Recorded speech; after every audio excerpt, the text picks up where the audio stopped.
whirlwind. Don't get too close, I might just take your girlfriend. I spent an hour on the trick, but it was worth it. I slap it on the gram, now this hater stop lurking. Yeah, I grab the camera stand and hit the backyard. Ooh, how's that for some balloon like action? Pencil shadings. You licked it? Yeah. Yeah? I don't know. Someone will get it. Alright, chat. So, the BLJ is big, long jumps. What I'm going to do is I'm going to jump, keeping the camera in a very specific way.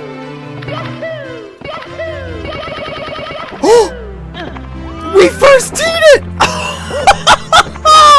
Oh my god! Chat, I've literally spent so much time trying that. 2 for 2, let's get it.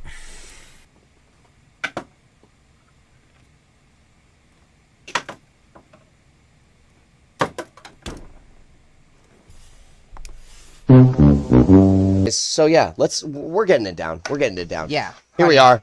Here you are. Here I am. It's Snorks and Sweets. Who would have thought? Look at us. Who would have thought? The same trick. You can go deep into a list as we just saw, but they finally got the tricks figured out. No way did I just catch that fly. No way did I just catch that fly. Look. That's a gnat. So I just caught it though. Everyone saw it. I was just trying to show you guys. to pay attention to the match, you know. I was doing this. It's a little tough though. Hey, now don't cut me out. Now it's easier. Now it's definitely easy. Yeah, much better. Dude. There we go. All right, I won't. Yo, that actually kind of hurts a little bit. That actually kind of hurts a little. Everyone, get out of here. I thought that was soft. You've never seen my belly when I've done this before? Are you kidding me? Look at this. Oh, so is it about me? Yeah. Oh, so we got some secret messages happening about me, apparently. I've been pretty chill, right, chat? I've been pretty chill. The second coming of Norks has been pretty chill. I've been pretty chill. But if you want me to fire it up. Ready? It's really loud. Please don't. Thank you. All right, well. Awesome. Easy. Let's. Are you kidding me? Are you kidding me? Primus, Liga! Sorry. That's too much? It's too much? Ask the headphone users. Don't ask me. I'm fine. I don't hear you. Wobbly. Yep. So yeah, we just got the finals finished. That wasn't me. Okay, well, the sweet stools are not Yeah, equipped. let's just not use that. Let's just a J-stick typhoon. Third round tray.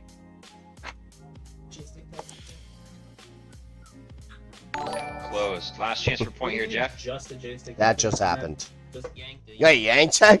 I've been hitting these. I've been hitting these. Get that. I've been hitting these. So, I've been hitting these.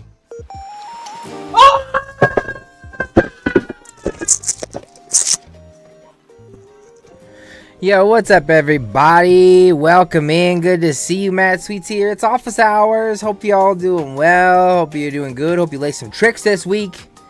It's Wednesday, man. Luke Funk, thanks a lot for the sub, man. Miss you in the stream. Hope you're doing well. Stacy, Magic Dama, dude.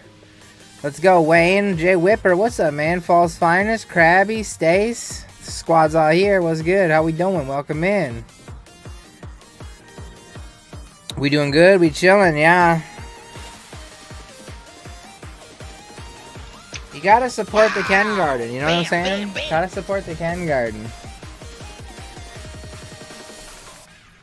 Dang, 29 months, man.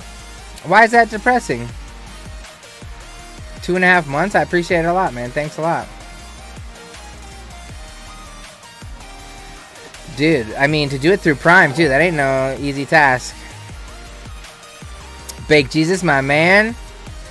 Chip Uzi, God, I forgot your package again. I'm an idiot, bro. I'm sorry. I'm real sorry, bro.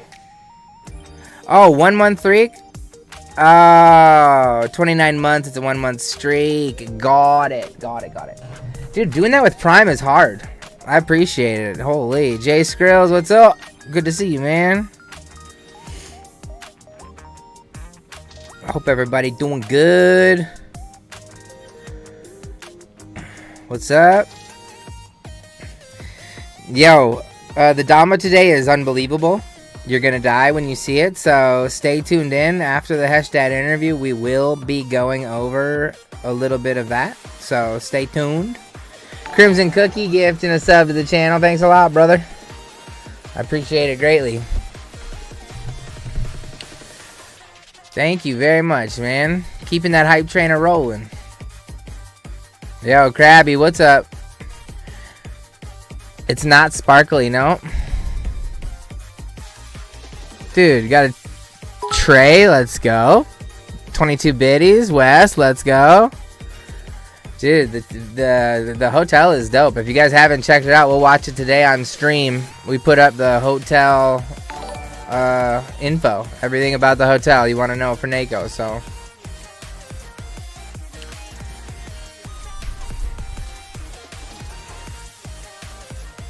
We just put it out this morning, kind of low key. Didn't make any big posts about it, so. But like I said, we'll be checking it out today. So don't even worry. Nice. Dom and the D, you're gonna miss. Well, I appreciate you making your way out to NACO. That's for sure. Dude, today's a good day. We have like one of our first non-legends, I would call him, on the stream. And not to say that he isn't epic, but I've been digging pretty deep in my coffers to like get people's phone numbers and make connections with people from the Dama world of past. But the person I connected in Vegas with a lot of homies, and so we're gonna have a lot of new school interviews coming up. Actually, this month we're gonna have Miguel from Lock Studios. He's gonna be coming through, so I'm excited to talk to him because he's on the rise in Kendama, man. So I want to get a little load of his mindset and his competitive mindset and like what inspires him, man, and stuff. So a lot of fun stuff. But today we have the one, the only Hesh Dad, dude. From Finlay, from Serial Kendama. He's joined our community a few years ago, and it's just been on one, dude. Like promoting Kendama and being a part of it. So I want to learn more about the human behind the Dama. So I want to talk to him a lot about everything. And so it's gonna be a fun interview today. So if you have anything, to do, block it off. 25 minutes. We're gonna be talking to Hesh Dad and seeing what's good. It's 400 right now? Dang. Minnesota's fun. And it's going to be in November, so it'll be real Minnesota, too. I can promise you that. Snow or no snow, it'll be real Minnesota. Unless it was like last year, then we can just go disc and pretend like it's April, you know?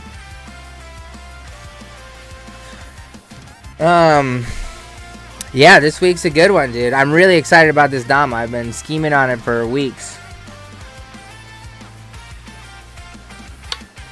Yeah, another long fall would be epic. There's no getting around it.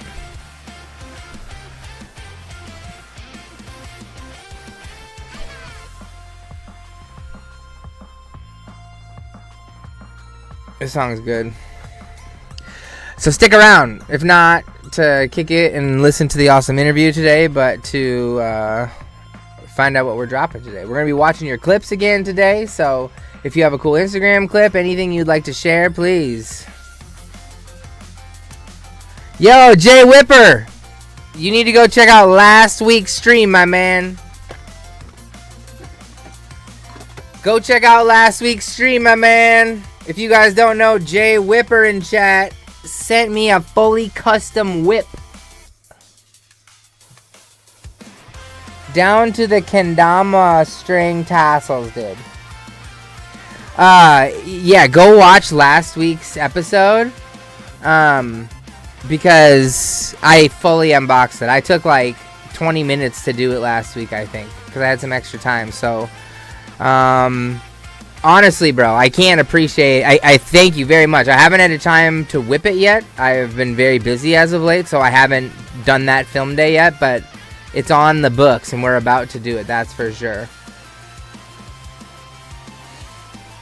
The cookies are all gone. Thank you for those. The syrup has not been cracked open yet, but will soon.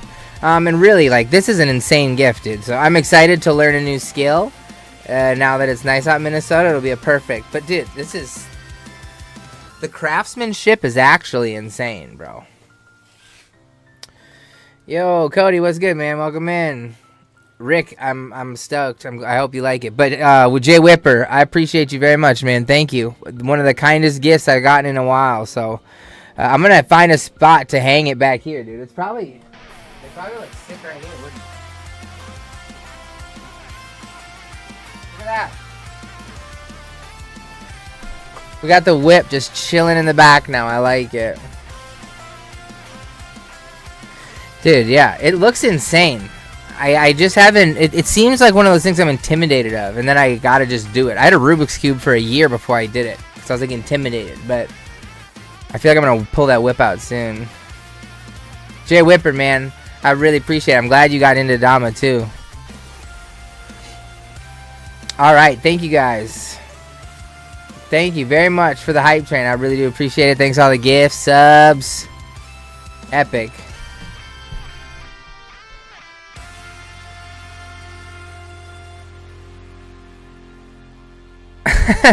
Okay, Grit.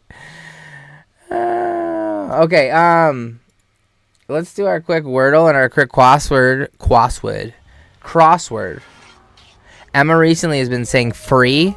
It's for 3. What's the word we've been saying? 3 threads. Her tooth was holding on by 3 threads, and she kept saying free Freds. And I was like, no, Emma, say 3, and she'd say 3. And then I say threads. She said threads. I say 3 threads, and she said free Freds. So insane. Classic kid stuff, dude. Oh my god. New 24-hour stream challenge. Winner get whipped. Alright, here we go. If you don't like me spoiling your Wordle, turn away. But I gotta get my brain warmed up for this interview. Oop, I forgot to turn on multi-stream. If you're over on X or YouTube or anywhere, sorry if I have missed your comments. Yo, Cody. Well, it's Cody gifting the sub to the channel, man. Thanks a lot. Holy. Alright, let's get it. The Wordles have been messing me up lately, though. I've not been doing good at them. Yo, Eucrid over on Facebook. Thanks a lot, man. Appreciate the like. Alright, here we go. Let's do this. We haven't used this word in a while. Let's use it. See, I knew it. I knew it, dude. Yo, Krabby, that's what's good, dude. Spreading the Dama love, man. So, what is it? Drain?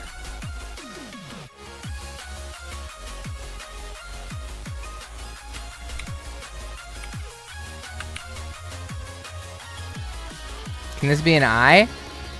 Diary? Get wrecked, Wordle. I messed that one up today, baby. We messed that Wordle right up today. I made real quick work of that one. Alright, on to the crossword. You know, following ads are helpful, but like if I buy the item, they should know to turn it off. They're just wasting money. So, in modern slang, mid. Section of a window. I don't know. Ambiguous RSB fee. You're blank and you didn't even know it. 10 are needed for a first down. 10 yards. Okay. City Hall VIP. Mayor. Under the covers. I don't know. Specifics informally. Deets. Papa. It starts today and starts 1 down and 5 across. I don't get that one. Section of a window. Pane. Among a... Maybe. You're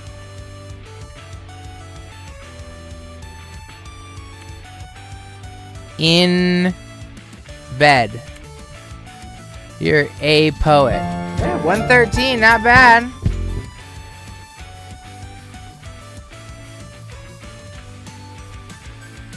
No. I ripped 113. That's about as fast as we get her going. Not bad. All right, let's do a sound one real quick. And then we do our Costco codal. And then we're about ready for Mr. Hesh Daddington. Where is it? It is Bandle. Yo, Romad, my man. What's up, buddy? Good to see you. Speaking your marble win into existence. Dude, Fonghu, what's up, man? Friggin' work. Not cool, dude. Friggin' work. Yo, marbles was dank. Maybe I'll have to do that again tomorrow. Maybe I shall. Here we go.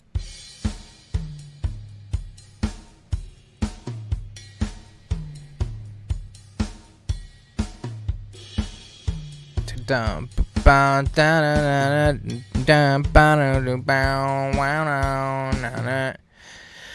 80s are not my jam. 70s are. Let's go to the next one.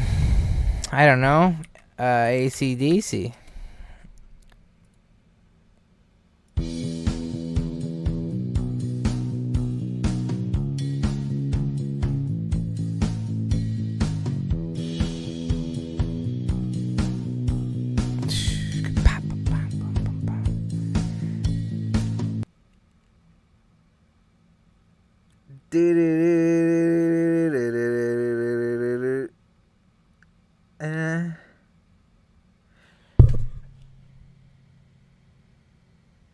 Wasting all my time. I don't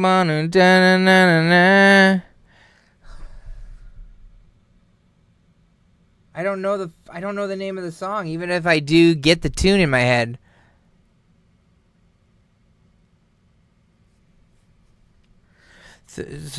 What is it? Go on.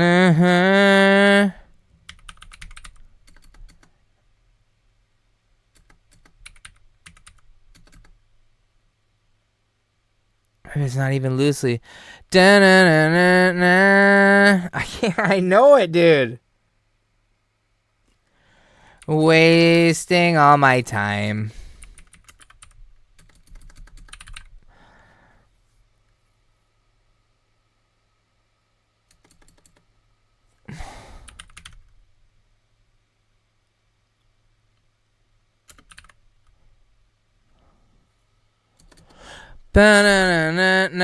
I know it now, and now I just can't freaking think of it. I know what it is. Maybe I'll get it in the next one. Why can't I think of this stupid song?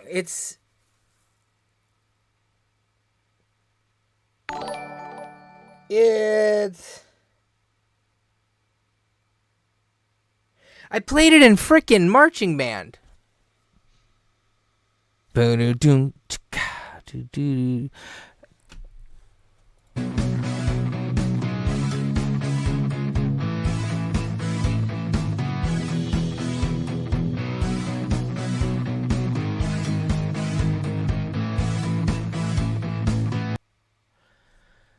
I am, you guys are all yelling at me. I know you're yelling at me, and I'm really upset that I can't pull it out of my butt.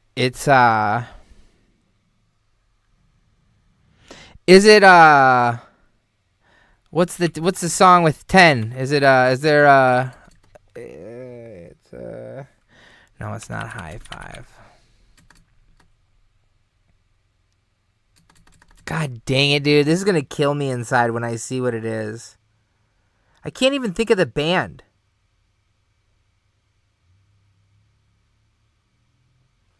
Ugh. I don't know.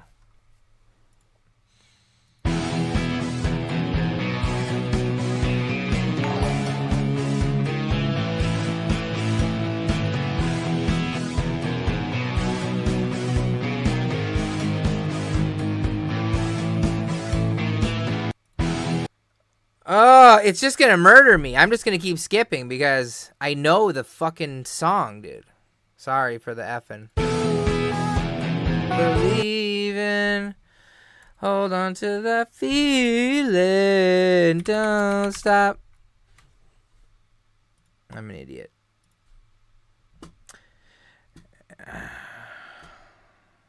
Captain Grouchy Pants, my man, thanks a lot. Martin, you had it right away. Martin, thanks for the sub, man. I appreciate it. This song kills me. I just hate, like, knowing something but not knowing the name of it, right? I mean, that's the whole point of this game, so. Anyways, last game here to warm our little brain up. It's called Costcotal. We got to do a guess. How much is it going to be for fresh cooked? Oh, man. I don't know that word.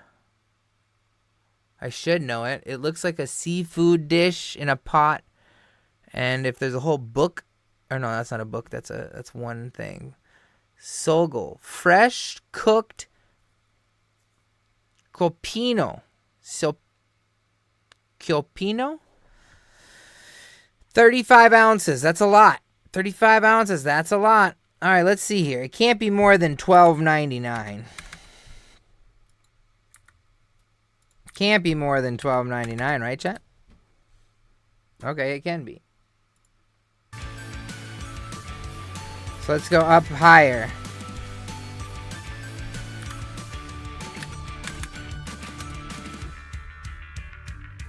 Okay, so $14.79.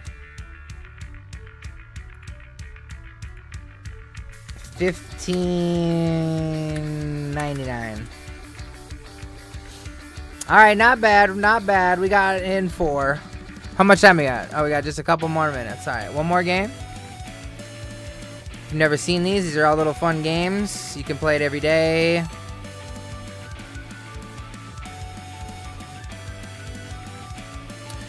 Well, this is Vegas. It says North Jersey State, though, right? Why are they getting out of a Jersey prison in Ocean's 11? Ocean's 11 came out in the 2000s. Right? Definitely came out when I was in high school. That definitely says North Jersey State Penitentiary. So it doesn't say North Vegas, does it? Can't. I figured they'd be in Vegas. I don't know why they'd be in Jersey though. Right? I'm not looking at what you guys are saying anyway, so it doesn't matter. I'm gonna go to North Jersey, I guess. Because that's what I read. I don't know the movie good enough to not go off that. I would have said Vegas otherwise.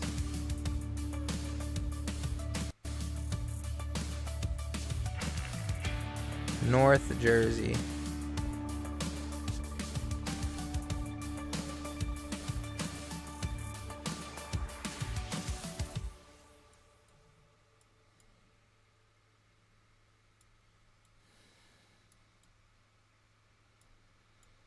You see a prison anywhere?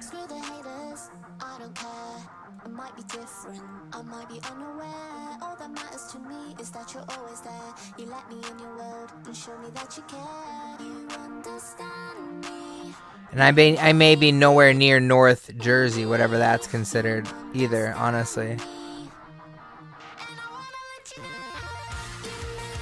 Lots of golf courses around this fool, though. Holy.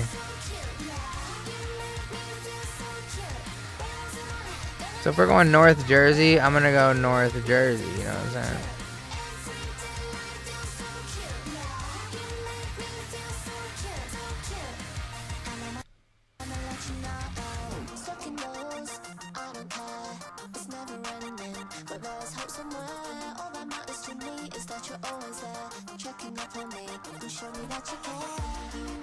Alright, we'll just go up here. Who cares? 2001, close enough.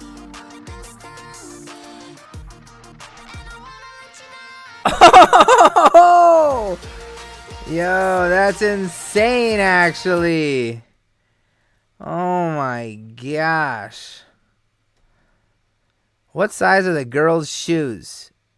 The girls' shoes are...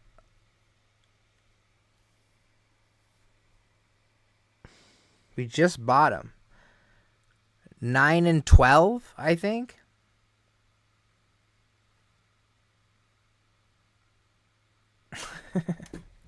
I don't know. I can't believe we did that. 96-20. Just about there. Where is North London Jail? Oh. East Jersey. That says North.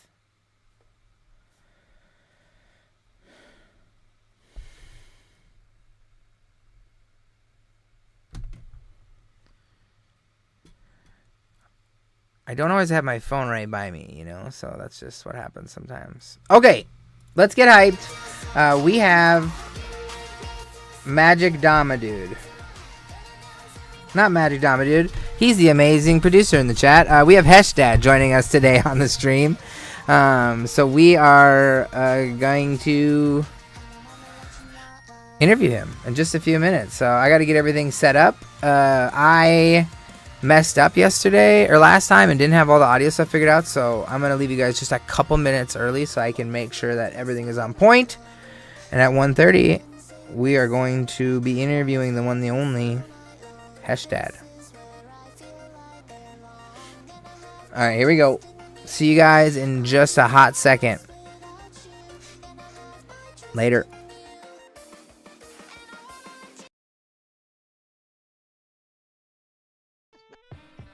Yeah, fire emoticon. What are you gonna do about this?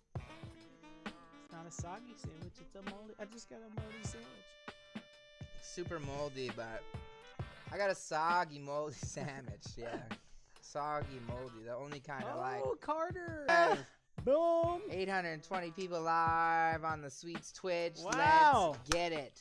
Let's get some, baby. That's nuts. G Fuel, where you at now? 819 people live. Bet you wish I had a coupon code now, G Fuel. Come on now. Let's hook us up with the Sweets Ganama's coupon code, please. Jeez, G Fuel. Just lick it? Well, you're supposed to put it in your mouth like you're a bad kid. For 5 seconds. Put it on your tongue.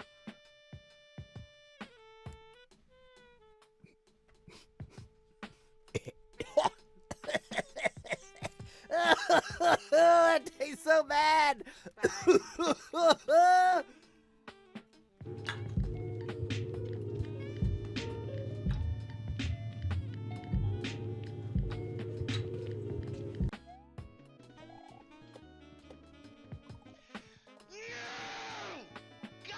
dude! First try.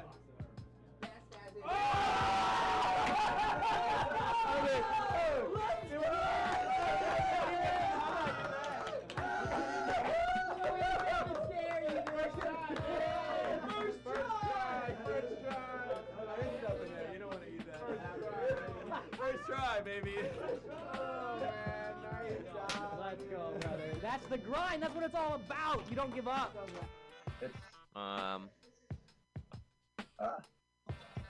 Weens is saying, donate any amount of money and I will write up to 4 words for you.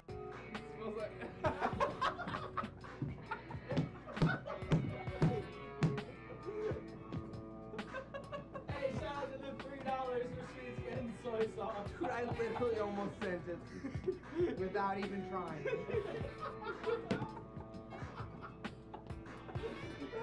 A little drop down my mustache, and I was so close to just throwing up everywhere. Watch it. Oh, we're supposed to stall until 4:30. All right, Bjorn's gonna do an interpretive dance. This is like first time at NKO as a Dama player, what it's like. Wow, he's really he's finding so much. He's loving it here. He's having such a good time. Oh no. Oh no. Oh wait, he's still finding some enjoyment. He's loving MKO. Look at him. He's running around. He's enjoying it. Oh. This is what happens when we run out of stuff to do. Oh, more prizes. Okay. Everybody give it up for Bjorn. That was beautiful. I know I'm gonna whirlwind check Wee Monkey. First tee, right in the camera. Oh! Oh! Oh my stomach hurts. Oh no. Oh, that one hurt. No. They can't see the string? Alright, guys. So we have string. We have this Dama. Oh, the green. This one's the best. I don't care what you guys say. Here we go.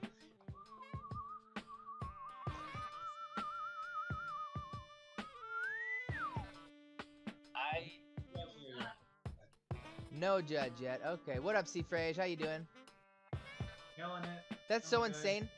Someone just walked past Kevin as that person was walking through your screen. Lily showed up in Christian's screen. Like it was like one person. Get up! Go! Go! No!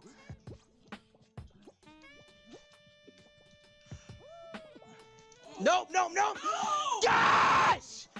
No, no! Why did he have to fall through like that, dude?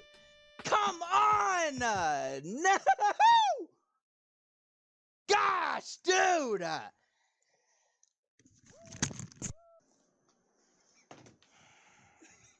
tough. It's not super easy. Yo.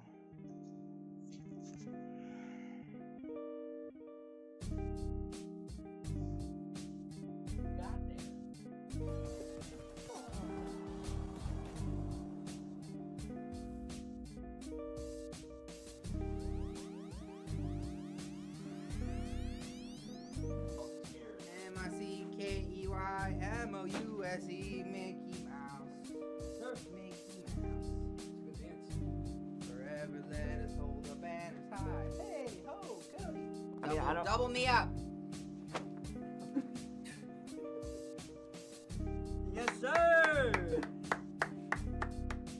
Keep my pineapple.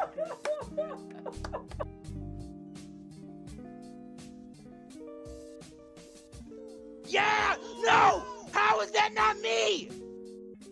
How did you not get that? How is that not me? How is that not me? Appreciate it. Sweet, say something in Italian, please. Spaghetti.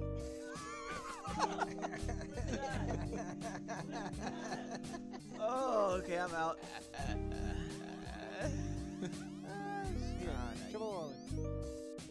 Oh! No way! Get No! out of here! Praying mantis can't looks like. Oh my gosh. I swear we used to do it. What? Oh my god, I got it for the How is that even possible, dude? That's Let's go. insane! Okay, bro. I didn't know what you were doing. Owen, Kyver moving on to the next round. Good game, gentlemen. Pretty with the gift sub from. Let's go, from- Nobu. Okay, we're in the match now. Give me in the match. Oh, I just hit myself in the face. We're in the match. Exploding. Coda. Oh my god, bro. Speaking of G Fuel, I need to fuel up.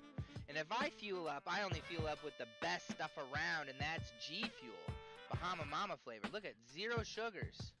Performance, energy, extreme focus. Shin looking like a toe. Yo, at least I only got one chin. And I wasn't coming at you, Cody. I was like, I wasn't coming at you, Cody. I wasn't coming at you. I was just saying that like I'm stoked that I own.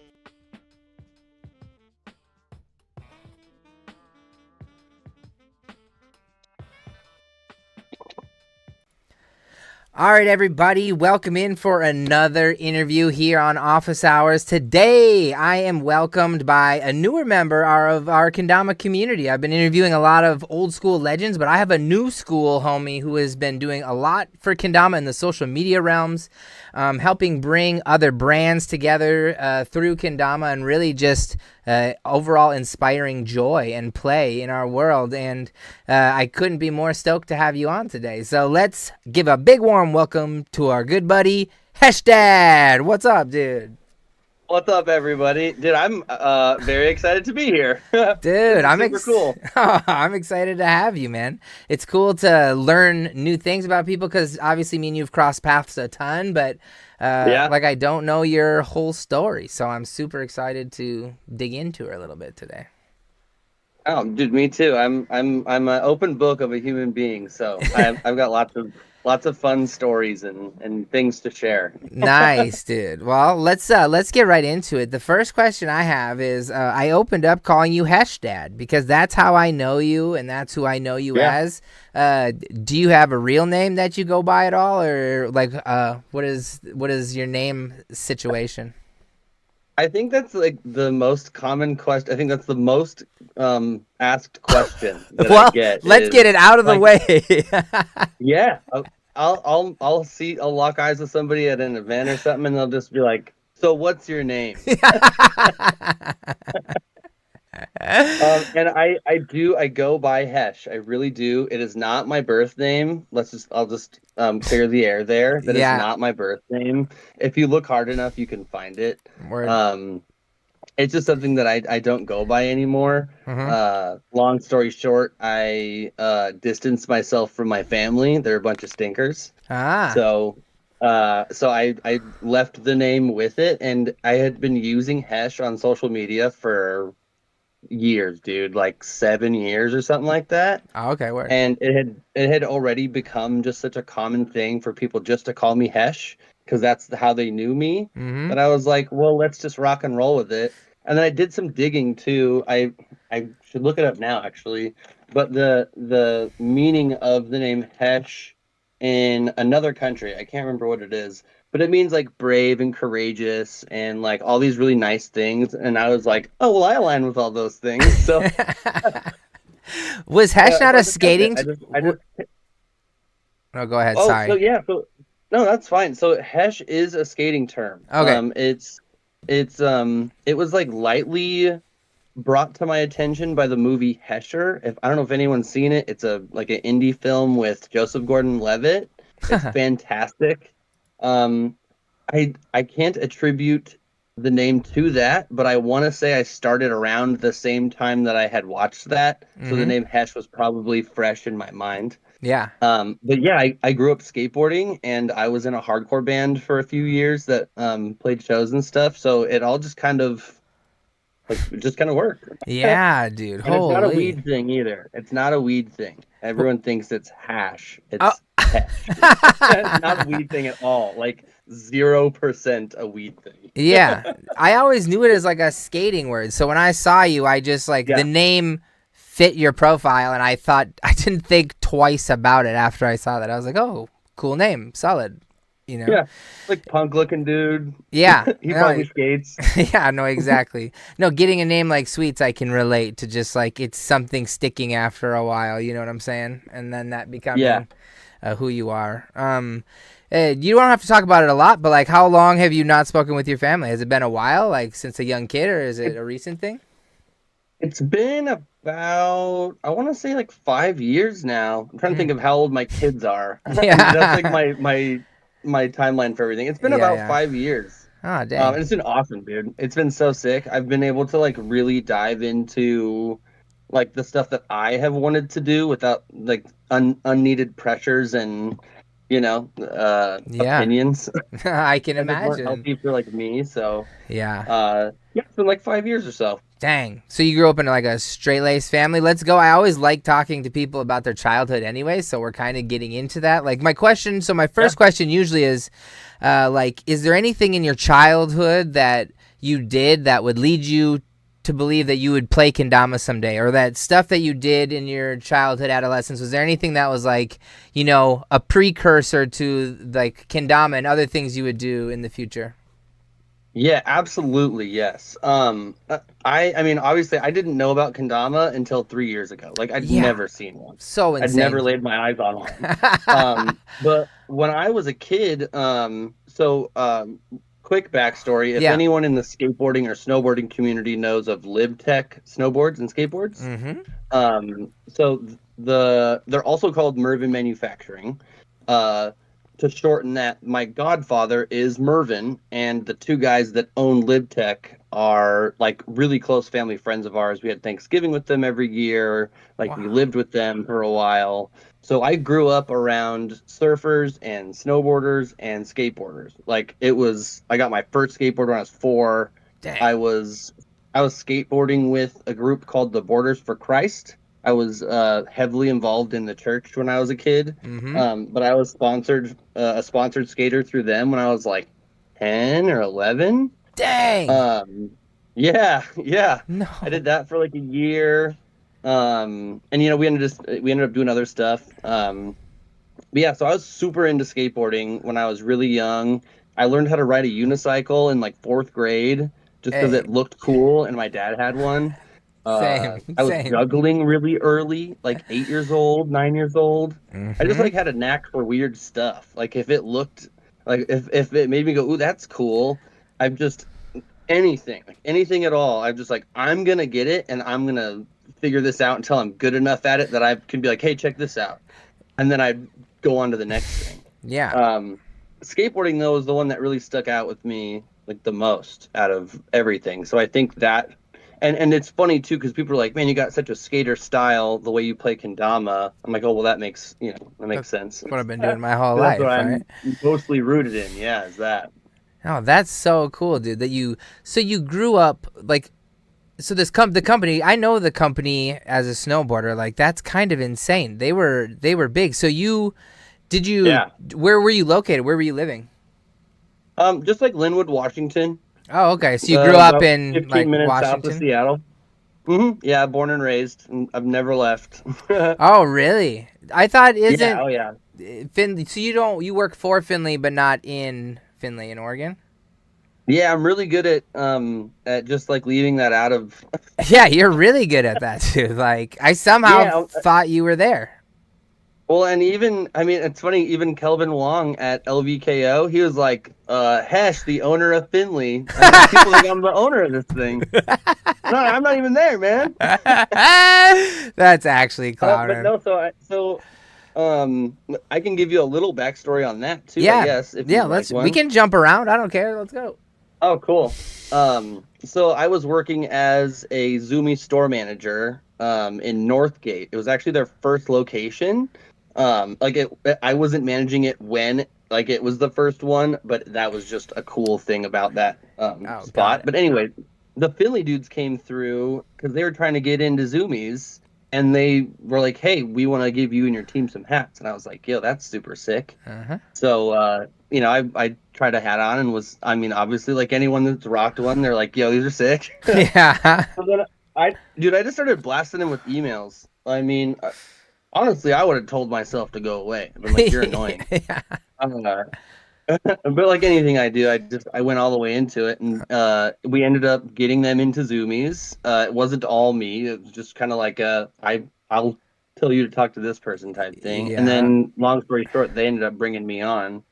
I don't even remember I'm talking about that, but Finlay, Finlay brought you on. Oh yeah. Oh yeah, and then Finley got me on.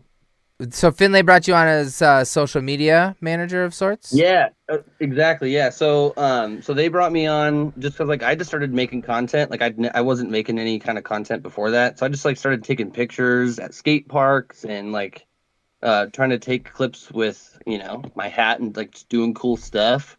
And I was getting people were buying hats with my code, and they're like, "Yo, dude, this guy's hustling hats out here like no one else that we've got."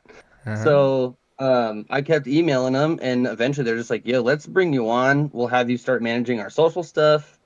And I was like, "Okay, that's cool." And then that just became too easy. I was like, "Give me more. I need more stuff to do." And they were getting buried in emails. It was like an 8-person team, 6-person team when I found them, their very first year. Yeah. So they're just getting buried in emails and orders, and I was able to just hey, anything you can send to me, just send it to me, and I'll take care of it. So I did that for, I don't know, a couple of months, and then maybe 6 months, and then they're like, "All right, we're gonna put you on salary. You're gonna be our head of customer service. You're gonna be in charge of all of the social media stuff. That anything incoming, you're the guy talking to them." And yeah, dude, it's been sick. I was able to like leave. I've pretty much only been doing this, and just like, I mean, I don't make that much money from content. It's enough to DoorDash once in a while. Sure, yeah. But yeah, I'm pretty much just doing that now, and I get to do it all from home because it's just all stuff that I can be like, all right, we'll put this order here, and I'll email this person so they don't have to deal with this thing, and just trying to tie up all the loose ends that allow people to make hats and ship hats. Yeah, dude, you're like a virtual assistant that knows everything going on, essentially, who can like virtually take care of stuff. That's super rad, dude. Holy, how cool that you can grow into the role, and the company's grown too since you've been there, right? Holy crap, yeah. So when we started, it was just a garage. Like, it was very just one car garage. I mean, maybe two. But it was just a tiny little garage, like a manual. Every grommet was done by hand. Like, everything was done one at a time. And then they ended up moving to a houseboat, and then a little warehouse spot, and then a bigger warehouse spot where we're at now, with a retail spot that's attached to it. So you can actually go in and shop an entirely different selection of stuff than what's on the website. Like, it's all different, exclusive to that. And then we started doing live personal shoppers too, where you can like video call on Instagram, and one of the retail staff will like walk you around the shop, and you can make a custom hat at the hat bar, or like grab something off the wall, whatever. It's sick. It's super sick because so many people are out of town, they can't make it. So we just bring them to the warehouse. Wow, bro, that's kind of crazy. I didn't know that. When you were talking about that, I didn't put two and two together until you just like walked me through it. That's pretty insane. So you can technically go to the Finlay retail store. If you try hard enough, you can get whatever hat you want out of that spot. That's cool. Yep, getting a spot's tough, but if you get one, you're lucky. Yeah, dude. No, that's so funny. Like the Zoomies thing is like, when we're talking about looking the part, you look like a Zoomies manager, right? Like, that's so just on brand. It's too perfect sometimes. So skating as a kid, yeah, no, for real, dude. And your childhood led you there. All this skating you were doing. So when like skating is the thing you attach yourself to the most, did you compete? Did you film? How old are you? May I ask? Is that an okay thing to ask? Yeah. So I'm 30. I'm 35. I'll be 36 this year. Oh, so we're the same age. Yeah, born in the same year. A couple of old fogies in here. Yeah, but that gives me a little like timeline to like skateboarding, because I skateboarded too. I got my first deck was a Chad Muska's Rising Sun. The Rising Sun. Yeah, dude, like was one of his mini? first. Yeah, it was. Yeah. No way. You got a good one. Honestly, it probably is worth so much money, but like my parents didn't want me to skate. Like, they knew I was accident prone because I did a lot of sports, and they were like, dude, you're just going to hurt yourself. And they were right. Yeah. But like, they kept it away from me as long as they could. But I remember in 7th grade getting that Chad Muska deck, and then I was at the park every day after school, like doing what I could, but I never got the kendama itch where I was like, I got to do this every day. I see potential in this. I could get better. I was like, it's one of those things you start where you're like, oh, I can get kind of good, but I'm never going to be kickflip front boarding like that fool over there who's my age is doing, like I'll never be an Andrew Reynolds or, Yeah, dude. So you were the same way. You kind of just did it as a fun pastime, a way to like make friends and hang out. And... Pretty much. I mean, like, I did a couple of competitions here and there. Like, I won one local comp, but it was sick. Like everyone else had a bad day. Like, yeah, whatever. So bad. The most humble winner in middle school, dude. No, seriously, I didn't flip my board once. Like, no kick flips. It was all like ollies and like 50-50s and stuff. I just like landed the tricks I wanted to. And dude, other guys were like sponsored by the local shop, like throwing trays down pens. Oh, and I didn't do it. And they just didn't land. They all bailed. So I won. Yeah, I won a box of Cliff Bars and a $20 gift certificate to a gas station or something. I can't remember. Well, it sounds like you remember pretty good. That's hilarious. Oh my gosh. Yeah, it was funny. I was like gonna give you props, but you're like, no, I remember clearly. Like everyone else literally didn't land anything. Yeah, they did really bad. Hey, that's happens. You know, you can win a speed ladder just by being the turtle in the race. You know. Yeah. Oh, and dude, and another, I forget about this all the time because I'm just like so removed from it. But I was a skateboarding instructor at a summer camp called Island Lake Summer Camp. It was put on by this like a Christian, what was it called? A Christian Ministries type thing. And they had like paintball, a 10,000 square foot skate park, dirt bikes, jet skis. It was like an extreme sports summer camp. Yeah. And I taught skateboarding there for 2 summers. It was sick. What? And how old were you when you were doing that? I was like 13 and 14. My older brother, he's 2 years older than me. Okay. And he's the one who got me in. So he's like, well, he can just like stay with me and, you know, do the things that I'm doing, and he can help me teach skate class. And they're like, sure, yeah, we need help. So dang, bring him in, and you know, they'd put me to work in the kitchen and, you know, cleaning stuff up and whatever else. But it was all fun. It was just, like an absolute blast at all times. The best grilled cheese. I mean, 13, 14-year-old, that's like a dream first job, is teaching skateboard at an extreme skateboard camp. Like that's what dreams are made of at that point. Dude, it was like you clean up and you cook on grilled cheese Wednesdays, and you got a free ride for the next 6 weeks or something like that we'd stay out there. It was awesome. Dude. And funny thing about that place too is if you worked there, no one was allowed to know your name, so you would have a different name that everyone would call you until the end of the week, and then you could reveal your real name at the end of the week. What's the purpose? Just like a fun thing. It's to keep you connected with like your camp counselor, so that it's like, I don't know everything about you until the very end, and then you like finally get to know that final piece about them. Yeah. It was just like a bonding thing and something that was fun. Yeah. And it was easier for kids to remember, like if your name was Shrubbery instead of Lisa, you know, or whatever the name would be. Like I was Mr. Clean because my brother worked there before me, and he was Mr. Yuck, like the Mr. Yuck stickers. Oh, sure. So we were Mr. Yuck and Mr. Clean. Much easier to remember than, you know. Yeah. Oh my gosh, that's actually hilarious. Yeah, it was fun. It was super fun. That's some mental. There's some really smart person who did that. There's got to be some mental advantage to like doing that at the beginning of the week, because like you said, it's bonding, or it's something that's like keeping the mystery alive with someone who you just met or something, or it makes you bond in a way that maybe it goes quicker because of that secret that you now hold or something. I'm super curious because it's the second time it's come up in a week for me, hearing a group of people having to do this for a getaway thing. I think there's something also to like, you know, like if you were to hear my name, right? 9 times out of 10 people go, "Oh, you're such a that. You're so that." And I think removing someone's name, you can't do that. Let's say Karen, right? Like that's a very popular name that now has something attached to it. You can't look at that person and have to think Karen every time you address them. You have to think, you know, whatever it is. Yeah, popsicle or whatever. Popsicle. Yeah, exactly. Yeah. Thumbnails. Hey, I like that. That was another great name. Yeah, thumbnails. What up, thumbnails? Yeah, dude. It's a goofy name. Oh, dude. It'd be like 100 people that all like just yell names at you, and everyone's trying to decide, and then finally the group decides on one name. I like it. It was chaotic. Yeah, that's cool. No, that is super cool. So now you strike me as a guy who's had a bunch of cool jobs, starting at 13 doing skateboarding. Like, did you have any other cool jobs along the way?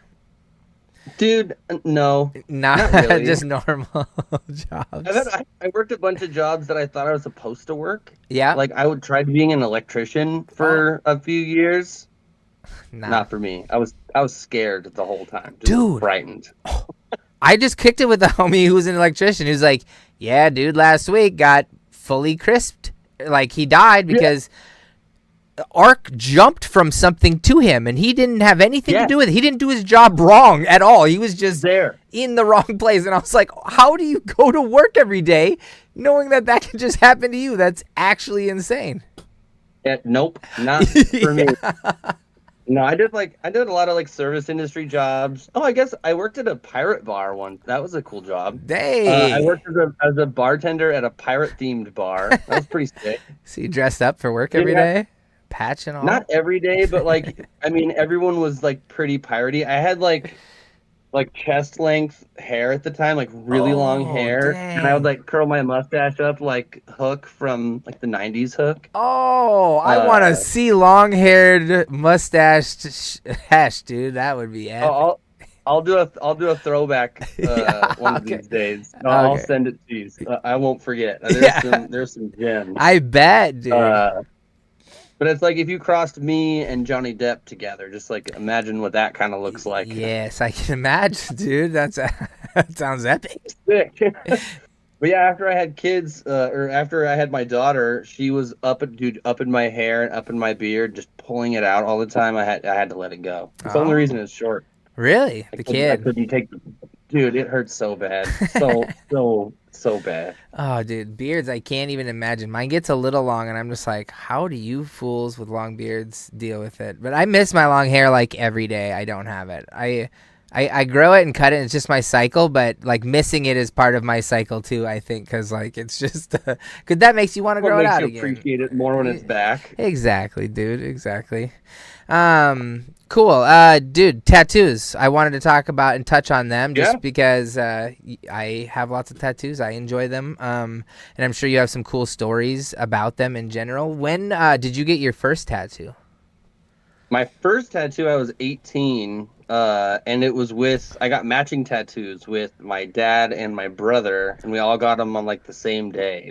They're like big back tattoos, like this big. Damn, no way. Yeah. That's a pretty intense first tattoo. Yeah, it was like 4 hours or something. It wasn't fun. I bled so bad. I haven't bled like that since then, but I don't know where the picture is, but dude, I was like dripping all down my back. It was a lot. Yeah. It was a lot for my first tattoo. The guy was heavy-handed. Dude, that's something I've learned about tattooing over the years that I didn't know, that there's people who they are that way, or there's people that are light-handed, and the art comes out the same almost half the time, but it's their style that change that, you can't unlearn a heavy hand or something, like that just becomes their style. Seriously. Yeah. Well, I think the only person that I think is different is my wife, because she's a tattooer, and I think she personally makes my tattoos hurt more than everyone else that I know. Yeah. I think it's just like a weird vendetta she's got against me. Yeah. So having a tattooer as a wife, is it like having a masseuse as a wife? Like you don't just get tattoos all the time. Like you still have to book it and plan it, and like it's dude. Or is she just like down for whenever? So she's down for whatever, whenever.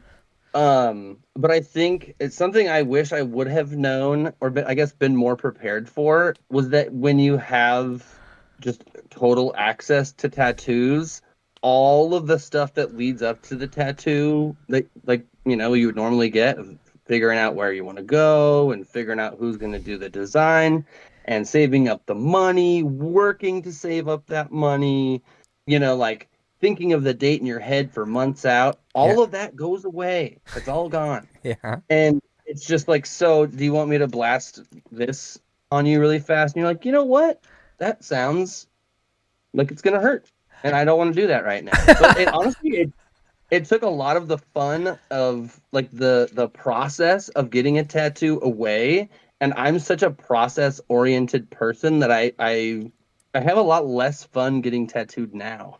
Wow, dude, that's so Even cool. Though I have access to it, and I've gotten tattooed less, I think, honestly, since she became a tattooer. I think because I have such access to it, I'm just like, not today. Yeah, dude. I think, and that's why I asked the way I did, because I think when your spouse does something like that, it just becomes like anything else in your life where it's like, oh, she has a job, she does that. Like, could I get a tattoo? Yes. But like you said, what's the fun in just saying, hey, put this Snoopy on my leg right now. I'm feeling a Snoopy tattoo tonight. You know, it's like, it's so much different, bro. But that's I'm like, honestly, that's about the only time I will get tattooed anymore. If she's like, hey, I brought my machine home and I got this weird ass thing I want to do, I'm like, all right. Yeah. Like if it's super wacky, I'll be like, yeah, I want that. I'll take that. No one else is gonna get it. I'll get it. So are you is your body fully covered? Mostly. I think my thighs I need some work on, and then a bunch of unfinished stuff everywhere else, but pretty much I think my ribs and my thighs are like the only places that don't have tattoos on them. Yeah. I got them in my mouth, on my lip. Yeah. I got them on my palm. That was terrible. Ow. Terrible. Dude. And I've done it twice, and one of them fell out because it didn't get put in deep enough. Oh. It was equally as bad. So you go through the process and all the pain, and then it doesn't even stick, like. Yeah. Well, it was my partner's very first time getting to tattoo a palm. Like they wanted to tattoo one really, really bad. And dude, I told myself I would never do it again, but I was like, babe, I love you. Of course I'm gonna be the one. Yeah, of course. Here and gets my palm blasted. And I mean, some of it's there, but most of it's gone. It was like this heart with an arrow through it and all this stuff. Oh. But so is that the most painful then? The hand? Oh, hands down. I mean, no pun intended. It truly is an out of body. I've never experienced. I've broken bones and stuff. Thought I was gonna die. Nothing comes close to what a palm tattoo feels like. It's really truly terrible. Yes, it is. Bro. There's that many like sensory things on your hand, or like, is it the bone or the like, what is the feeling? Well, so all of the nerve endings for your hand and your arm, they run right through your wrist. Oh, right. And essentially the closer that you get to those receptors, the gnarlier it's gonna hurt. That's why wrist tattoos suck so bad. It's the worst. Is because there's all those nerve endings are so condensed in that area. And man, if you were to just grab a needle and poke your hand one time, and then think about doing that for an hour or like hour and a half. I'm telling you, I thought I was ready. I'd tried numbing cream. The first time I had been drinking a whole bunch, didn't matter at all. All of that went right out of the window, and it was just like, it was unbelievably painful. Like crazy. I like want to do it now just because of you saying that. Like that's literally because the pain part of tattoos is I like it. You know, like. Get a little drumstick or something silly on like the meat of your thumb. Or if you really want to do it, get it up by the bottoms of your fingers. Yeah, okay. I get the pads of your hand, dude. Oh. Dude, it's just the worst thing. I mean, even just like just think about it, right? Open up your hand, okay? You've gotten tattooed before. Just open up your hand and set it down for a second and just really let it soak in. Yeah, that would suck to hold it open even that long. That's a really it's got to be tight, huh? My hand taped down for the second one. I couldn't keep it. Oh, it has to be so tight. It can't be creased. It has. You have to keep your hand open. Oh, dang. I'm receiving this from you. All right. and everything in you is telling you to pull your hand away. Like it is, dude. It is a mental battle, a physical battle. Oof. One of the craziest hours of my entire life. That's so sick. I'm glad I asked, dude. Like I've always thought head tattoos, like, and when I think about things that like make me go, oh my God, like having a needle on your skull resonating through your dome, like that to me gives me like goosebumps in the worst way thinking about that. Yo, that's the only place I don't have yet is like my actual head. Like I have some stuff that's, skimming the sides, that's, I got some stuff on my hairline. Oh wait, which one? That one. Yeah. That hairline. And that stuff didn't hurt? None of the face stuff hurts at all. I'll say that. It doesn't hurt at all. I could sit for as long as anywhere longer, honestly. Like this guy, it was like butterfly kisses. This one, dude, I Because it's mean, just all fatty. yeah, pinch your face. You have to pinch your face really hard for you to be like, ah. Yeah, that's true. Dude, Do you that's have a really good test is if you pinch a place in your body for anyone that wants to get a tattoo, grab your nails and pinch just a tiny little spot. It's gonna hurt around that much in tattoo form. It always works. It's a good test, honestly. We just got my daughter over shots at the doctor and shit from that to be like, yo, just pinch yourself. Like, it doesn't hurt worse than you are gonna pinch yourself. You know, it hurts right. Remember, it goes ooh, like that's all it is at the doctor. And once you like correlate those two, then it doesn't seem so bad, and it's worked a little bit for us. But that is true, dude. That's why I pinch my ribs and I go, no tattoo on my ribs, please, dude. I got one, and never again, bro, never again. You couldn't pay me to tattoo my ribs. I've seen too many people cry getting their ribs tattooed. I will never. Yeah. Nope. I watched my wife cry right okay. here. She almost went home with half a ghost tattoo from Sour Mash because she was like, "Can I just be done?" And I was like, "Dude, you can have half a tattoo. That's up to you." But I think we can make it another half hour if you just try, dude. But ribs. That's stomach for me. That's the only place that I haven't been able to really sit and finish. I mean, my palm was only like an hour, but obviously a stomach's much larger. That's, I think, comes in hot at number 2. Yeah. Easy number 2. The stomach sucks. Ugh. You're getting sliced open. Yeah, dude. No, thank you. All right. Well, that was and great. You have to have your hands above your head. Oh. You're totally prone. Ribs exposed, everything exposed, all stretched out. Oh, I watched Rodney get his meditation tattoo in Japan, and his whole stomach, and it's all dots. So it's little dots the size of a pencil that make the design, and it covers his whole body. And I watched him do it, and I never seen him in pain like that when it was like. Oh, I bet he was dying. And you're only in Japan for a certain amount of time, so you don't get to just be like, oh, I'll be back tomorrow. This dude's booked for months and months and months. So it was. Yeah. Oh man, I'm definitely hoping to get a tattoo of some kind from somewhere when I'm out there. Hey, that's on the list. Yeah. Well, if you go to Osaka, dude, I got a spot for you that I've gotten 2 at that the people are really cool, and there's lots of good apprentices that are down to do tattoos. So I would love that. I will be in Osaka for a little bit. Oh, dude, I'm gonna be there. I'm gonna be pre-event for 2 days. Oh. And then an extra day after. So there should be some time. Well, if you want a tattoo day, you let me know. I for real have a homie spot. They got kendamas there, and I go there every time. Even if I don't get tattooed, I go to say hi and just check in because I want a place to get tattooed in Japan when I go there. So it's always good to keep those connections alive. That's so cool that you're going to KWC, dude. Holy. That's a pretty big step. 3 years in, dude. You're off to Japan. Holy. Yeah, well, and I'm really excited that I don't have to work. I'm just going as a player. Oh, nice.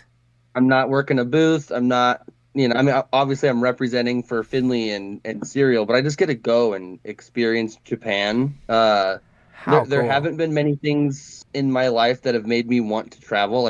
I just totally upfront, I don't like traveling. Word. Yeah, that's true. Not that I don't like it. I've never been drawn to it, I think is a better way to say that. Yep. I'm just not a fan of all the hubbub, of all the anxiety around it. Not like having a safe space when I get to somewhere. Mm-hmm. But for me, if I like something, I do it. I do it all the way. I just wouldn't feel like I was a kendama player, a real kendama player for myself, right? If I hadn't gone to check out where it came from, That's cool. That's how dude.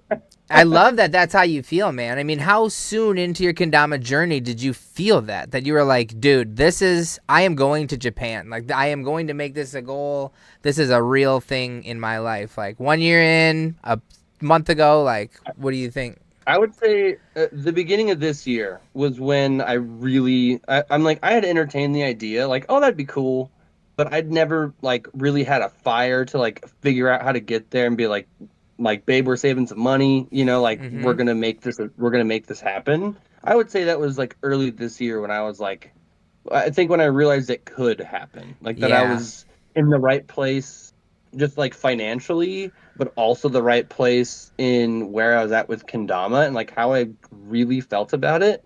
I think that part of Serial asking me to join their team, it really made me go, so how do I feel about this? Like, obviously I have fun with it, but like, how do I actually feel about this? Like, where do I really want to go? So that was part of the decision making thing was like, well, it's been 3 years and I keep getting more excited about it. So I'd be doing myself a disservice not to go. Yeah, that's if that's such a good way to put it. Is your wife going with you? No, I wish. She's going to be staying home hanging out with the kiddos. I suppose. Yeah, good call. What kind of stupid dad question was that?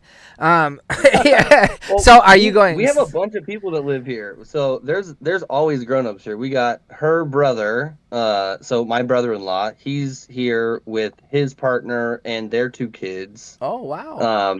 And then a family friend, uncle, that my wife has known since she was 14. This is his house that we live at. We moved from the last house we all lived at together, and we just found a bigger one, and we all moved together. So there's like 8 of us that live here. Dang, cool. 2 families, and then an extra uncle. Yeah. So there's always people here, but everyone's, uncle runs the tattoo shop. The family friend. He's the guy who bought the tattoo shop that my wife was working at before it is the shop it is now. Yeah. And then obviously, there's a whole other family that's got gymnastics and, Girl Scouts and things going on. So yeah, she'll be here holding it down. Yeah, dude. So are you solo on your trip then? Yeah, just me, dude. I'm honestly very nervous. Just going that far away from home by myself, but Johnny and Wynn are like, you're pretty much just gonna be stuck next to us the whole time, so we'll make sure that you're good. I'm like, okay. Oh, they're gonna be there? Yeah. Oh, okay, good. So you have someone escorting you around Japan. You're not for real trying to figure the trains out and do everything by yourself the whole time. No, not quite yet. Well, I got to get myself to Osaka, and then once I'm in Osaka, then I'm good from there. Yeah. So well, dude, if you need any help, I'm a lifeline you can throw out there at any point. I'm sure I've run into whatever problem you run into, and I can help you along the way. So feel free to hit me up if you ever need me. I'm 2 weeks into learning Japanese too. I figured I got a couple of months to try and learn Japanese. Yeah, dude. So I've been taking Japanese too. Oh, dude, that's perfect. As long as you learn Simasen, you're fine. I want to be prepared, bro. I want to be like very prepared when I get there. Yeah, dude. Any little bit you can throw, they love it. So know your Segoys, know your Simasens, know your. Yeah, talking about food is always good because you're eating all the time. So I learned how to tell the people that their food is delicious. So every time I leave, I'm telling them the food was great. Like small things like that go such a long way to make them, because there's such a everything is so respectable and so honorable, and it's all about this connection, not about the tip or about the whatever. So being able to show those kind gestures are good. That was one of the first things that I wanted to learn was how to give people compliments. Yeah, like, how do I say that I like, that your style is cool, or that I like your shoes, or just because that's how I start conversation here. So I'm like, okay, well, how am I gonna do that there? Yeah, dude. What kind of stuff do I talk to people at Kendama events about, and how am I gonna, navigate through that? Yeah, dude. Well, a slang that I learned that helped me a lot was cho sugoi. Or no, no, it's cho yabai. Cho yabai. Cho yabai? Yeah, cho yabai means so sick. Like, that was sick. So sick. Nice trick, So if someone laces something with it, you can be like, cho yabai. Cho yabai. Okay, nice. I'll have to remember that. That's what high receipts be saying, But that was one of the first things that when, as an American, they're like, you'll like this word. Everyone will understand what you're saying. I was like, all right, perfect. So yeah. Like if you want people to know, use this one. Yeah. Here's the word. Because Sugoi is good, but that's just like you learned it on Duolingo. But yabai is like, hey, you know what you're saying, Like that's you've been around here before. yeah, exactly. Cool, man. Well, so you're gonna go to Hatsukaichi. I mean, I could talk to you the whole entire interview about Japan, so we're not gonna do that because I love Japan more than anything. And sadly, I don't think I'm gonna be able to go this year. But you have to have double the fun for me, and I'll give you a list of a few of my favorite spots to go check out when you're out there. That's for sure. I'll have to report back to you and let you know how they are. Yeah, dude, please. So I'd be really remiss to not talk about your kendama journey at all. I've learned a lot about you outside of kendama, which is super sick. And you are just as interesting as a human as I anticipated before we started talking in the best way possible. But I'd like to learn about your kendama journey a little bit. And so just tell me how you found kendama and, you know, how long did it take you before you were like, okay, I'm addicted to this thing. I don't know what I'm going to do now. Or like, you know what I'm saying? Dude. Walk me through the beginning a little bit. Yeah. I was just chilling at home and my wife came home from like grabbing supplies for the tattoo shop. And she had hit up like a Staples or whatever, and they had a kendama at the checkout stand. It was like right around Christmas time. What would that have been? 2021? Whatever the year math is on that. Yeah. But yeah, she brought it home, and it was just, I mean, it was like some no brand, I mean, egg-shaped glossy boy. Should I grab it? I can grab it. Yeah, let's see this egg-shaped glossy boy. It's just got a big old crosscut on the back you didn't notice. Imagine. Oh, that would be so funny. I've done some wood burning on it and stuff too. I was doing wood burning art for a while, but I got too busy to keep doing it. But it's just this little guy. Oh, that's I know that brand. That's the logo. I didn't burn that. That was on there. That's how I know what it is. Oh man, who is in the Cody Grizz would know it in a second. It's the tiniest bevel ever. Like the tiniest bevel. Yeah, that was like F3 era. That was like a 2015, 2016 Dama. Yeah, dude, it's Kendama Masters maybe like compared to some of the other like dollar store and like other types of spots that I've found kendamas, it's definitely a more updated shape. Like it's fully playable all the way. Is it? Like you can lunar it? It won't lunar. I was just gonna say you can lunar it. I don't think. I mean, if you can place it, you can lace it. Oh, hey, we can. Stick. Yeah, it'll stick. Look at that, beauty, dude. See? I might have to do a first Dama edit. That'd be a fun competition. Like who could do little edits with your first kendamas. Yeah, or like your oldest one. I like that. Jake's been playing with the TK16, and he's like, his is all fresh and nice. So I feel like I need to get a new black one, and like, cause it would be cool to like go to my first edit and do first tricks with the first Dama. You know, like recreate it. Yeah, you should do the same. Maybe we both just came up with a good idea. Let's both send it, dude. I'm down. I'm down. Yeah, that was it was Toysmith. I'm gonna kill. I just typed it in and I couldn't find it right away, but I'm gonna find the brand because they were one of our biggest Amazon competitors in the beginning because they were like a Caleb Kendama where they didn't have an online personality. They were just a store that sold kendamas to people who didn't care about getting into the world of kendama. Right? They were just on the outside picking up sales, and that was definitely one of them, dude. It probably was Toysmith, honestly. I'm trying to look it up too. Yeah, Toysmith was one of the biggest.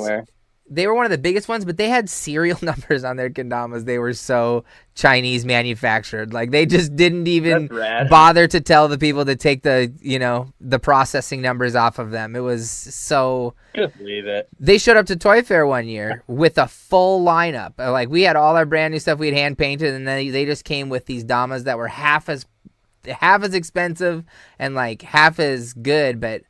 In the beginning, even like today, a lot of people don't know kendama. So if that's the first thing you see, you go, what makes that one different than this one? You know, like people, like no different than you getting that. You were like, what's this thing? You didn't know that it was a $5 Dama as opposed to a Sulab, or whatever. Like there's no reference point for first timers. I went from this to Kush. That was like that was my jump. So I got this, and dude, like first day around the world, like Ken flip spike on that. I got it. Like I picked it up and I was like, I get it. I totally get how you're supposed to use this. And dude, I just started grinding immediately. How long did it take you to get around the world, Ken flip spike? I had around the world in like a few minutes. Like I hit a spike in a couple tries, and then I was like, oh, okay, well that's how you're supposed to do that. What else can I do with it? You know, because I assumed that was the purpose of it, was to spike it. And then I was like, all right, well, let's figure out what these cups are for. And then I was doing lighthouse and trying lighthouse flips, and that was all like day one. What? Without any tutorials? Yeah. Without any videos? No, I just figured it out. I what kind of psycho are you? That's insane for day one.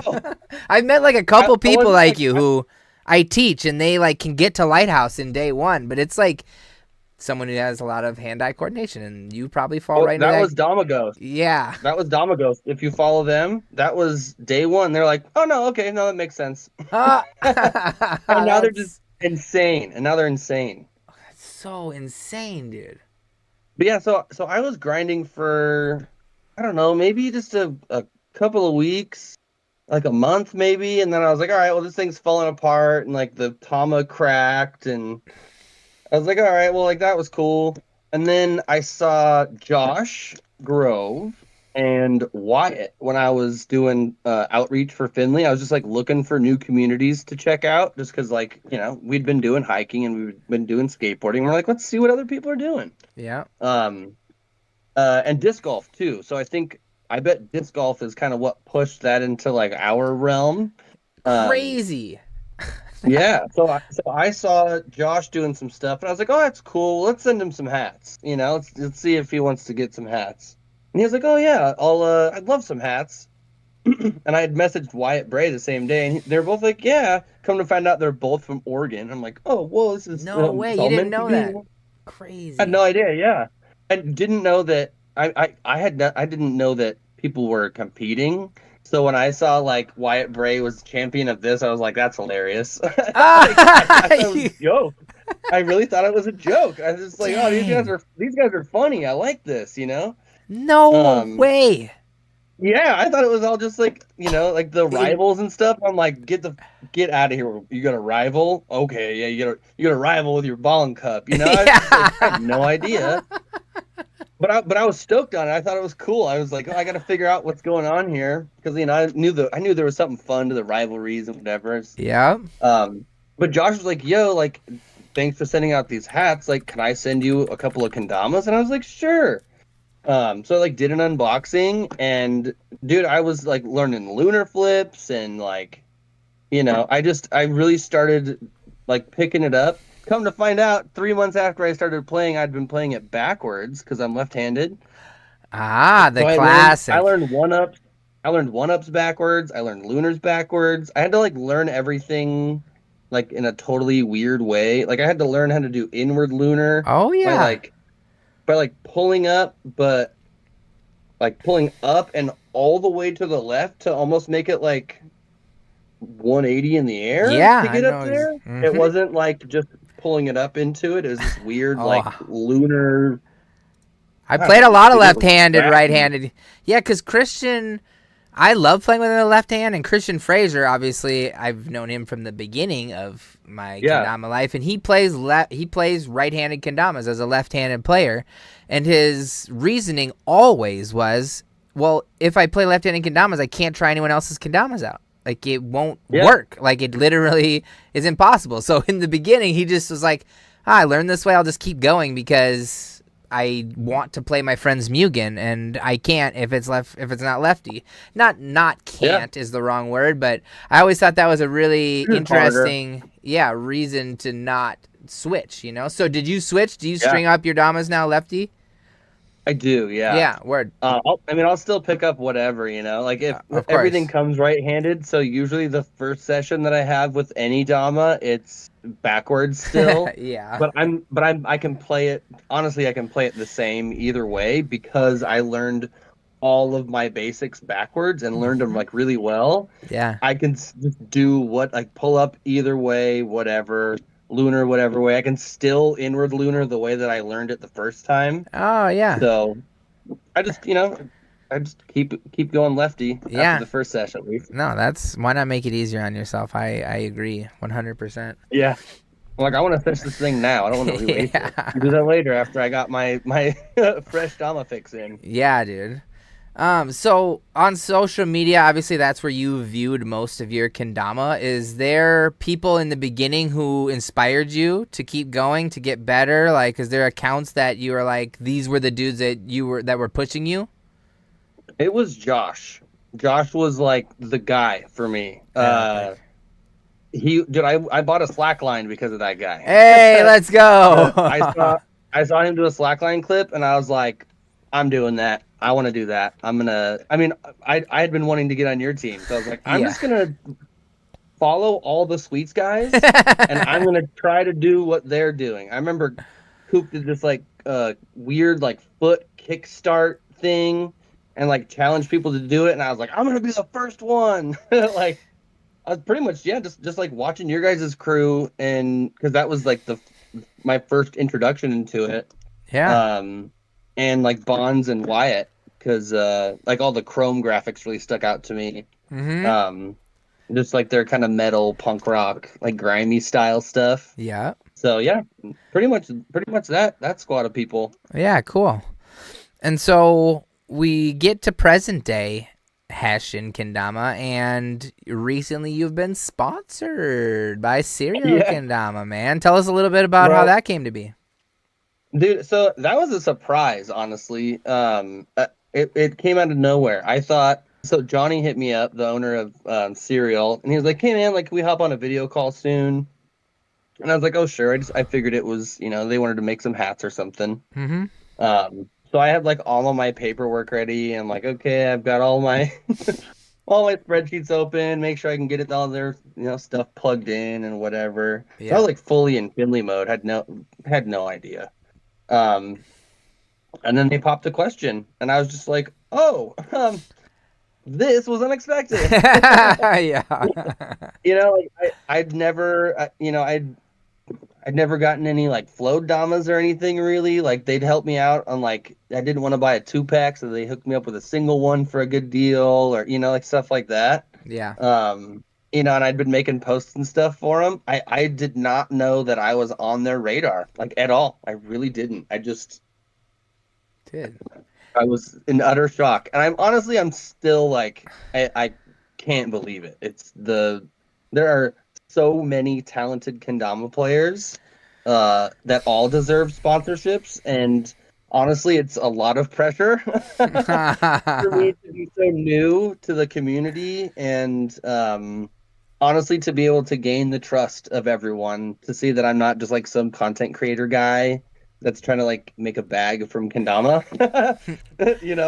We all know you can't, so I mean, I think being the content creator guy is not a bad thing. I think it's a good thing. As far as a business owner goes, like the way I see things, you are more desirable regardless of your skill level, because the way you interact is fun and cool and inviting, not like this, I'm better than you and buy what I sell, and like, you know what I'm saying? You're a very inviting dude, and I think that's a big part of why a company like Cereal would be stoked, because they know you see a lot of people, and they probably, like, a lot of your followers still, whether they like kendama or not, is still up for debate. So there's always like that chance that someone could switch at any time based on a design or anything. Yeah, and I think that's a really an interesting point that you make, is that there's people that still aren't even into kendama, that see it all the time, but they're going to know somebody who's going to be into kendama or might like it. Mm-hmm. Just like my wife picked it up and she's like, that thing looks like he would like this. 100%. So, everyone does that. Yeah, I think honestly, for me, the moment that I accepted the sponsorship, my main focus went from, like, obviously leveling up is super important because it fuels your kendama journey. Mm-hmm. Like, it makes you want to keep playing. Yeah. But for me, it was like, okay, I have so much fun with this, and I have, and I'm constantly feeling fulfilled and creating new relationships with new people, and all this stuff. How can I, for that person that doesn't like kendama, how can I make this accessible to them, or make it so that it's still fun in a way that even if they didn't have any idea what just happened, it was vibrant and the music was good and the scene looked nice and it was still an enjoyable process. Mm-hmm. Because whatever we can do, and I mean, and everyone watching, I implore you, if you are afraid to post your clips, don't be. Because all that it's going to do is it could very well reach that one person who gets just as stoked as we are about kendama, and that's going to, build the community that much more. Just like, post stuff. Yeah. Put kendama on the internet everywhere. Just put it out there so more people can experience what we experience, That's such a good, simple thing, like honestly. That's all I want out of the opportunity, is just to bring more people to it, Yeah. Well, I think, and we need it. Kendama needs always more people. Like, there's a lot of young people, I think, who coming up don't know kendama because there's so much on the internet that finding a kendama clip is like a needle in a haystack. So it's really, even if all of us are posting, we're still so small that like, everyone, big or small, you need to be like reaching out and trying to get new people into kendama, because we're not going to get bigger playing by ourselves in our little circle. We have to reach out, and that's, again, like I said, I think that's one of your biggest qualities personally. I think that's awesome, because as a business owner, that's like all I'm trying to do most days is get new users into it, and people like you get me excited because I know there's help out there, with the same thing. So. Well, and it's something that, and again, for anyone that's watching, if you're like, man, I've wanted to start making content, or I don't know how to do it, or whatever, please email me, message me, like, please hit me up. Look at that. Like, dude, I want nothing more than people to be like sharing kendama, and if I can. Like, I will give that information away for free. All of it. I will always give it away to anybody who asks. Like, the same reason I've made, those, the tracking, how to edit videos and stuff like that. Is people ask so much, and I'm like, well, interesting little story about that. Because I want the non-kendama player to be interested in kendama, I pass everything through my wife. And always have. Every trick, she sees it, and it got to the point where she was seeing tricks, and she's like, I can't tell the difference between them. So I started editing my videos that way so that she could figure out what's going on. And just like little things like that of making, and now she goes, oh, and she can pick out, that was a lunar, that was a lighthouse, that flipped twice, that did this, that did that. Yeah. And little tiny things like that, the more we have even people doing stuff like that, of just like, breaking down the trick and making sure people can see what's going on, stuff like that. Oh my God, it gets people so much more involved and going, oh, now I get it, and I might be able to do that because A, B, and C. Yeah. My world is always turning, dude. Like, how can I get the non-kendama player interested? Because we're already obsessed. Yeah. And I think the hard part is getting the rest of our community to be in that mindset, because we are all in our echo chamber trying to land the gnarliest trick to get the most likes at the same exact time. Like, for every person that's doing what you're saying, there's 10 to 100 people doing what I just said, trying to fight for those likes and those views via hard tricks. So I think what your point is clear. Like, you don't have to have epic tricks to still like help and to provide useful content to the community. And I think that's, everyone open your ears if you did not hear it, because all of it is important. That's for sure. Post your clips. We're towards the end, so I want chat. If you guys have any questions, now is a good time to put them in, and we'll rattle off a few. Yay. As a last thing, I guess I wanted to just congratulate you on almost 1,000 days being sober. I think that is super Thank cool you. and super like admirable. And I anyone who can go through that and come out the other side a better person, I'm always super amazed and super thankful that they were able to do that. And you are, a testament in the biggest way. And I think. I don't want to put words in your mouth, but did you find kendama near the same time that you quit alcohol? Is it something that helped at all? Like, because these are things that I've like thought and assumed, but never asked you. So, is that true? Yeah, it is true. So I had put down kendama just for a little bit right before I had decided to get sober. And right then, like at that time, I was just like, yo, what am I gonna do? And I was like, I need to get fit and I need to fill my time with something. But I was at the time I was what 250 pounds almost. Whoa. Which yeah. Crazy. And I'm 190 something now, so I was one of my children heavier. Dang, and congrats, I couldn't skateboard, bro. dude. I couldn't skateboard. I couldn't jump. I'm like, I could, but like I couldn't get up onto my rail at the lowest setting. Yeah. So I was like, so what am I gonna do? Just sit around? Yeah. So I was like, oh, let's pick up. I'd just gotten the Damas from Josh and them, like kind of, we'll say within a month to 2 months of that starting. And then it was just grind, go outside. Like I was still drinking a little bit. So yeah, maybe 2 months after I really started grinding, I got sober. And then it kind of went from there. The timeline's kind of fuzzy because I was drunk all the time. Yeah. Oh man, it's not an easy thing to deal with, dude. Yeah, and kendama helps people in lots of weird ways. So it's the tricking of the brain is giving you that thing to do that isn't just pounding drinks. It's like you get to activate your mind and get that serotonin some other way. And I've heard of it working for certain people, but I think you are the first real life human that applied it in that way and has still kept with it to this point, like as a thing. So congratulations. I didn't know how to ask it as a question, but I wanted to bring it up because it's something to be proud of. Oh, sure. Yeah. I think I think something that kendama taught me during sobriety was that there were a lot of things I was doing in my life before that required a drink.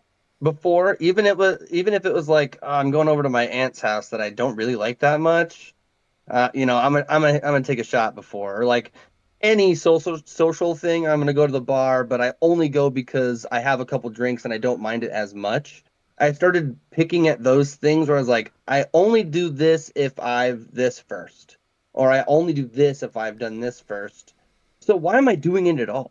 Why am I doing that thing at all? Why am I putting myself in places where I have to do A, B, or C, even if it's not have a shot or smoke a joint or whatever? If I'm having to mentally prepare myself to deal with whatever is there more than I'm able to enjoy that thing, I'm not doing that thing anymore. And oh my gosh, the amount of stuff that I was just like, I'm not doing any of this shit anymore. Because you can then find things that are fulfilling naturally, like kendama, and that was it for me. I was like, bro, I'm getting high as shit on this thing every day, like eyes wide open, sweat pouring off of me. If you didn't see me somewhere else, you might think I was on something. Yeah. But I've been jamming this thing for an hour, and you see me going. And I've been drinking water the whole time. Yeah, go figure, bro. I think I appreciate you sharing those stories because I think it's something all of us deal with to a certain extent, like you said, whether it's weed or alcohol or anything else that you need to do before because you don't actually want to do the thing you're doing. Just think about that for a second, in your own life and think about, why and how, because you're in control of those things. And it's not easy to think about yourself and take those times to change your life for the better, but you inspire me to be better always, so I appreciate you joining our community, and I like following you because it's always uplifting seeing what you have to say and what you're trying to accomplish, man. So I appreciate you a lot. Oh, thanks, dude. I really that makes me want to cry. I'll cry after this. Sounds good, dude. Not so many questions, but a lot of people in chat saying that you got them into kendama, that they got their first kendama before you, that they like following you as well. So chat is a big fan of Hesh Dad. You've touched a lot of people in kendama, man, and it's only been 3 years, so I can't imagine when we look back at you on your 10-year anniversary of kendama, what you've accomplished in the next 7 years, dude. And I hope it's gonna be a lot. I hope, dude. I hope. And it starts with JK, or it starts with Japan. So go there. I urge you to go to the JK office and try to take a dawn test if you can squeeze it in. If you really want to do the traditional thing, I can give you the names and I can give you places to go if you truly would like to take the original Japanese kendama test and get a ranking. Yes. Because to me, that is like, that's why I went to Japan. Like there wasn't KWC, you know, it was only to get my JK black belt essentially. So as a traditionalist of sorts, I feel like you would love the process and just the practice that goes into getting ready for one of those. So I didn't even know it existed until right now. So I'm very interested to learn about that. Sheesh. Yeah. I'm very excited to check that out. I would love to do that. Yeah, I'll hit you up after. The JK is the JK, but they have like a black belt system essentially from 1 to 6, and they're tests that you can take once a month, and like they're very stringent, very like technical, but if you pass it, you get a certificate and you can be part of the you can be an official member, like you can have a membership to the JKA, and like there's a lot of different things that you can do to be a part of that community and level up. And yeah, so I'll let's connect off stream, because I went through it. It took me 8, 9, 10 different tests through 6-7 years to get my 6th dan, but that was like my driving force of like kendama traditionalism, I guess, at its finest. So I challenge you to get your first dan, dude. Exactly. Cool, man. Well, I don't want to take up any more of your time. I really appreciate you being here with me today. And like I said, thanks for everything you do, and keep up the good work, man. Hey, thanks for having me, dude. And thanks to everyone for tuning in and always showing me so much love. It means the world to me. Oh, dude, that sounds good. Well, we'll see you on the internet, brother. All right. Peace. Until next time, man. Later. That's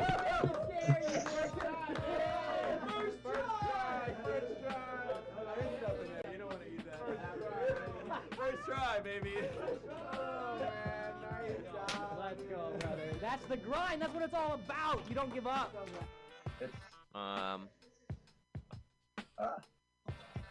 Weens is saying donate any. Yo, let's give it up one time for the man, Hesh Dad. Hesh. Dude, I just as epic of an interview as I was hoping for. I learned so many new things about Hesh.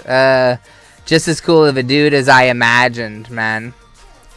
Thank you guys all for tuning in. The number of people watching only goes up during our interviews, so I really thank you guys a lot. But shout out Hesh. Go follow him and hit him up if you want any help with content creation, man. He's always down to help. So, epic. A 24-hour stream. We're going to plan one. I'm only doing one this year. I'm not doing 100 of them this year. I will be doing one 24-hour stream to raise money for NACO.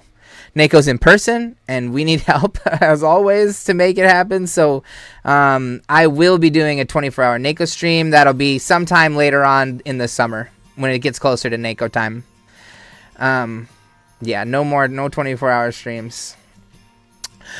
All right, who wants... I'm getting old, y'all. I can't just keep doing 24-hour streams. I'm too old for this. At least 12. 12 I can handle. 12 I can handle.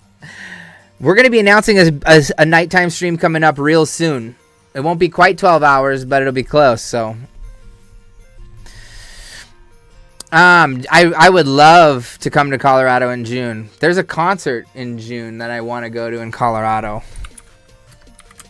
And I haven't told Mrs. Sweets that I want to go yet, but when is it?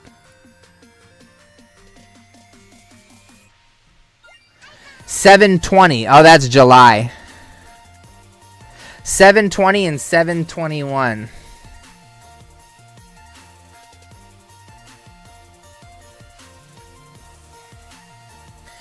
Yeah, NoFX. NoFX has their last show in Denver.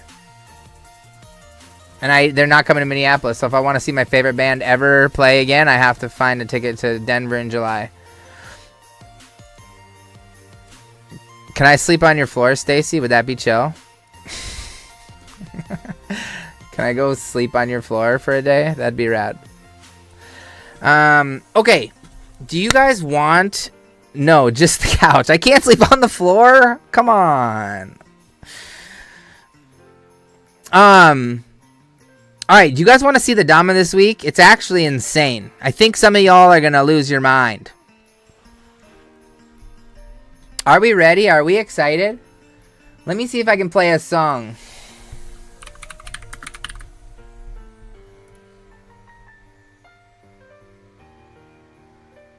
Alright, here we go. I don't want to get DMCA'd, but here we go. Here's an audio clue to today's drop. If it's not a Frozen Dama, I don't want it.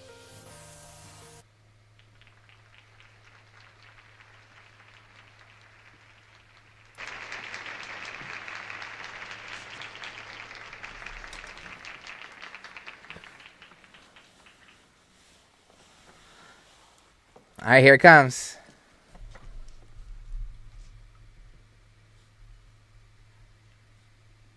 Wait for it.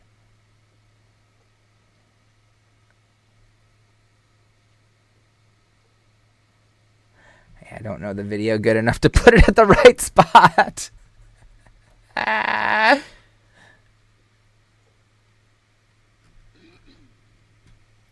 I know I've just made you listen to 75 seconds of nothing. I'm sorry.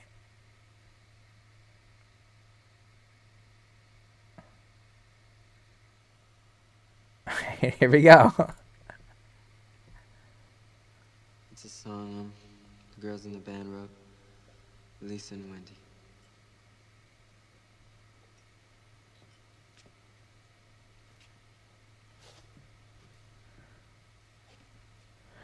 Oh my god, this is so bad. Just give me the... Oh, I want to cuss so bad. Just give me the song, you stupid YouTube.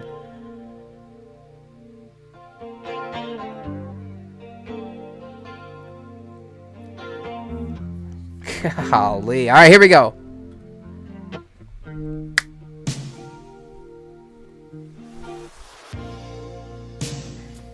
I never meant to call you in your sorrow.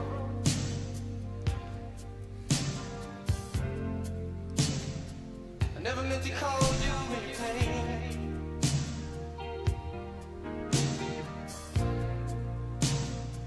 I'm the one who wants that to see you laughing.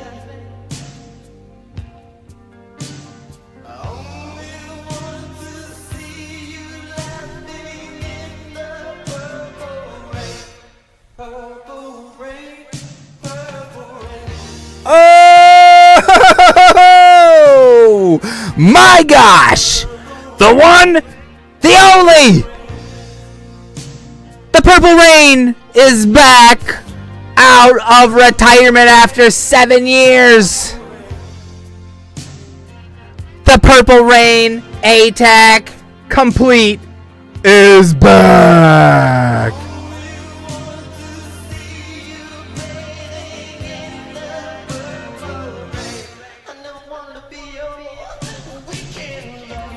Yo, so, for those of you who don't know, ATAC, we've been doing a lot of it lately. Before we stopped doing ATAC, one of our last series was called the ATAC Fades. And we fully faded ATACs from the Ken to the Dama. And this is the one that we will be dropping this week. Look at the splatter on this, too, dude. The splatter from the purple to the blue is so sick. And look at underneath. There's purple underneath the cups. So as you start to wear down the bird, like I did here, the purple starts to show through. So it's like a color changer, which is also sick. And then the Dama is just full ATAC, white with blue. These are going to be all on Birch. There's only going to be 75 of them available. So please be on the website Friday if you are interested. We've been doing Friday 10 a.m. drops as of late. So if you are interested in getting the fully faded ATAC, I believe they're working them on this week. So it's not like a super pre-order. I think if you get it, it'll ship next week no matter what. Birch on Birch, fully faded. This is the kind of ATAC that, like, if you got the black one, like I've been doing eclipses, you know what I'm saying? Like the ball sticks to the Dama. You can do Mr. Flox tricks all day long with this sucker, you know what I'm saying? You can pretend like you're Mr. Flox all day long. But it does come off. So it's like, in the heat, it's extreme. Yo, Nay, I'm sorry, dude. Just the Ken alone, though. Cody Grizz made this point. Look at this. Ugh. Epic. Where is the Cody Grizz mod I've been sashing, dude? Well, I don't see it. But the Cody Grizz Dama on this rips. It's so disgusting. So... Stace, this is the reason I wasn't so tripping about you getting a purple, because I knew that this would come out and that you would love this one as well. But I'm glad you got a purple anyways. So there you go.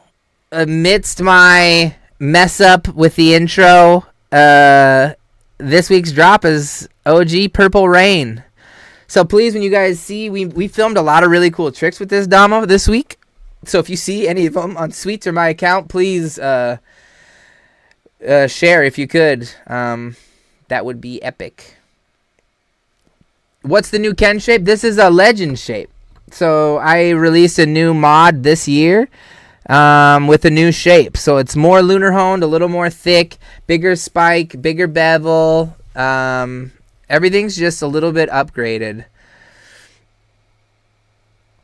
Chip Uzi, I have a few left. I came back from Vegas with a few. So just bug me again, and I'm gonna be at the shop this week, so I can go in and make it happen. There's like a few I came back with. Okay, so that is it.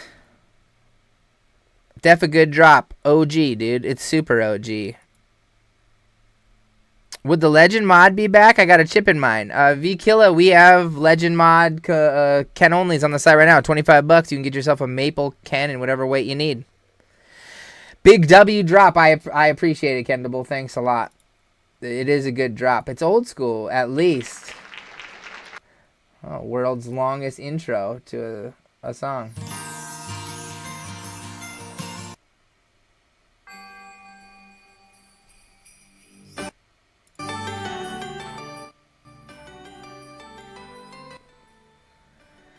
Yo, Stacy, glad you're excited.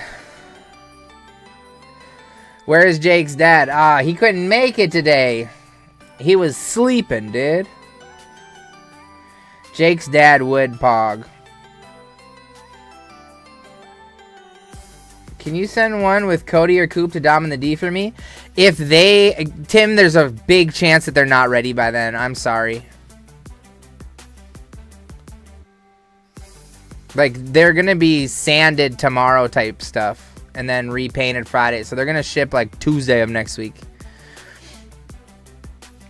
But I'll make sure to, like, we can make sure you get one for sure. Okay. I want to watch the hotel walkthrough.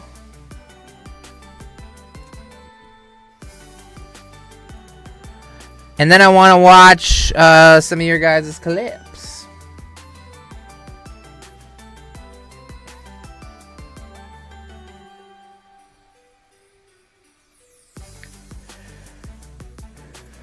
Okay. Okay. Where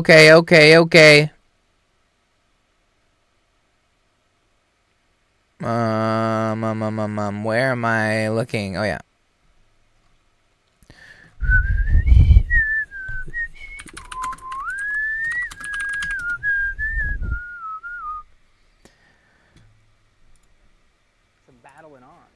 Alright, here we go.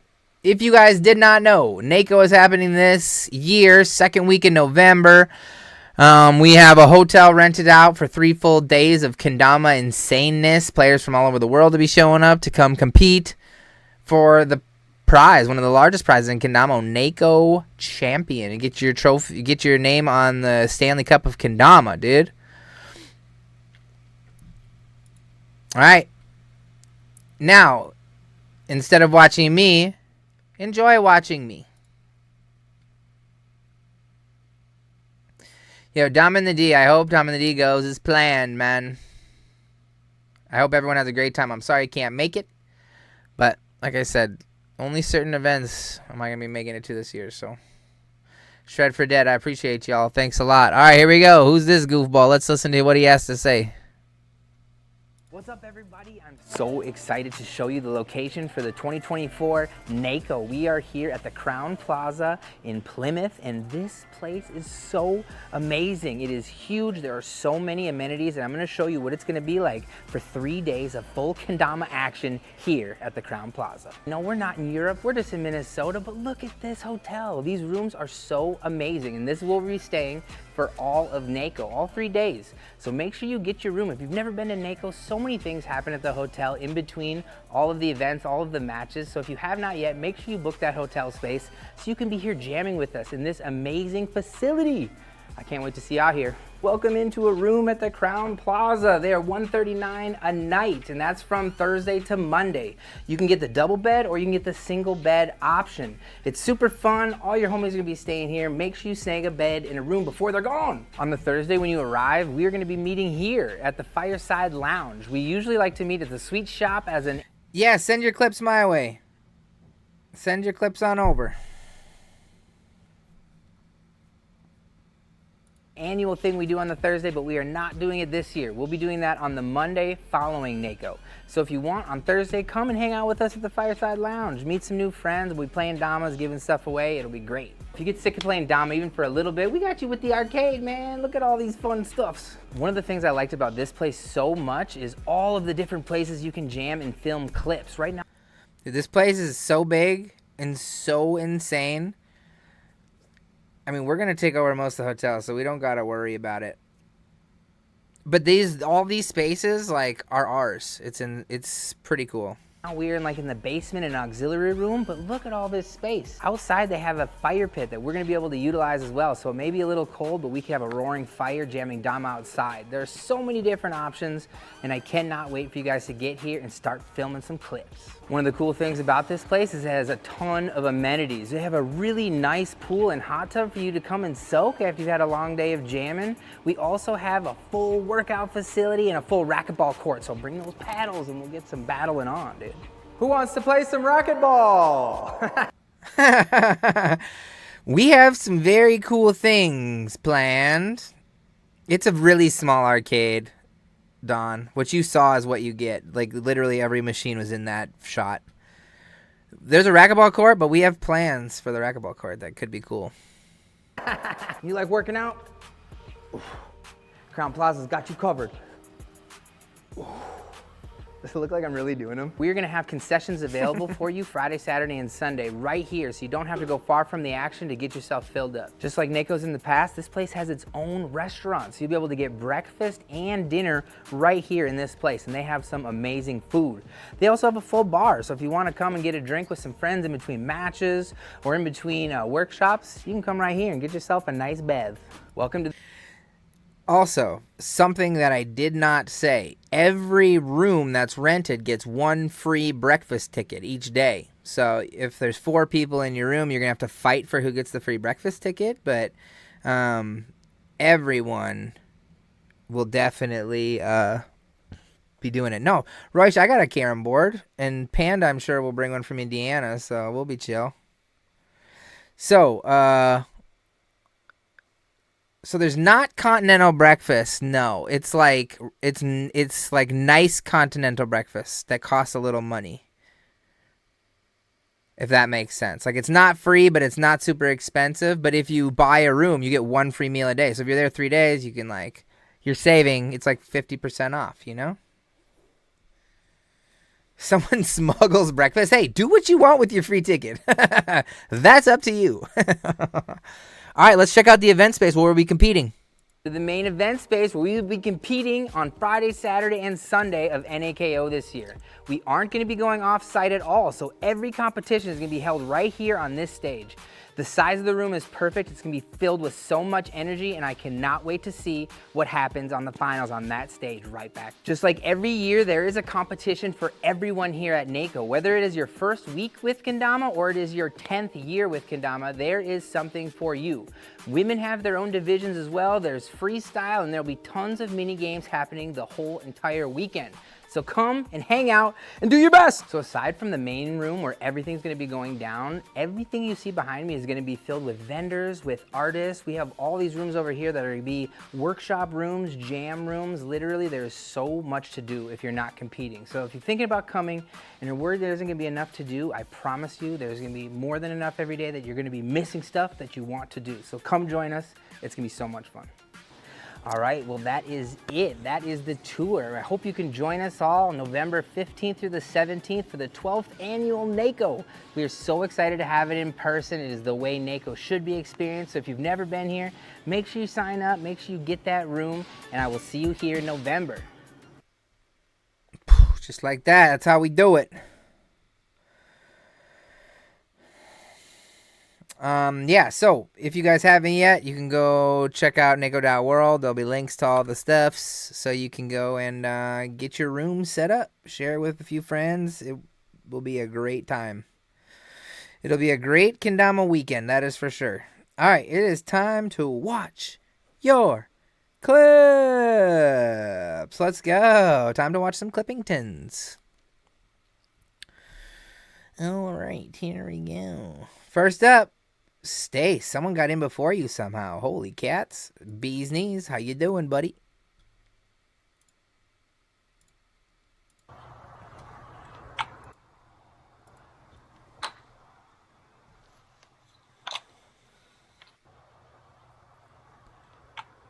Handle.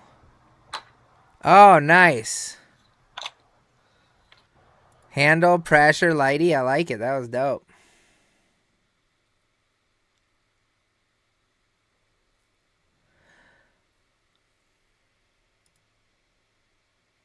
Stace, what up?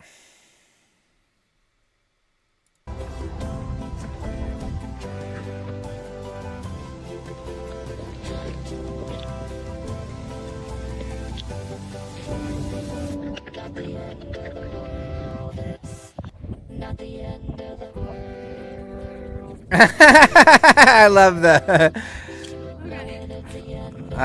the little shuffle. Hey, tap back.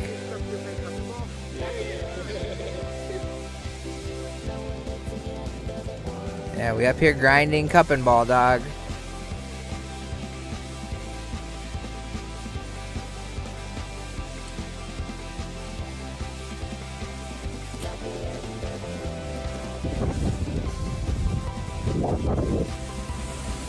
You're putting Finlay hats to the test.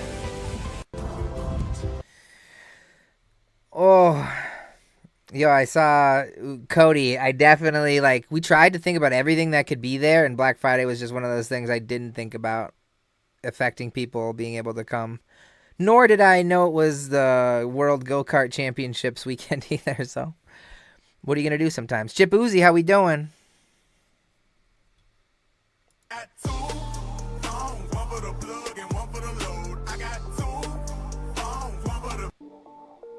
I got 2 phones, one for the plug and one for the load. I got 2. Hey, that was sick. I like that. That was dope. I got 2 cans. 2 weeks away. Yeah, that's pretty good. Just depends on where you work.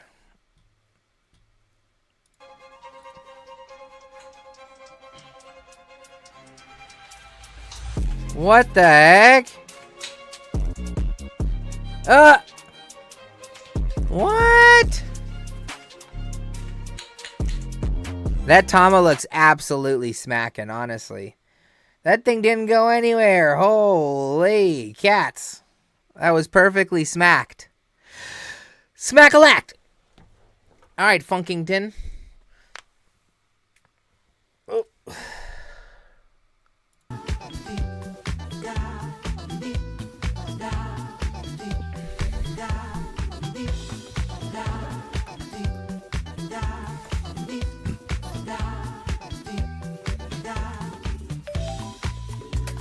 Look at this dude. I love how he's inking his own shirts, bro. So sick, dude. I can't. That's so epic, dude. So sick. I think that was a legend, Ken, he landed on. I'm pretty sure that's what he said, right? Sweet Skandama's legend shape plus Kush Dama. The Dama was from amped status, but the Ken is different. No worries. DJ, what's up? Uh-oh.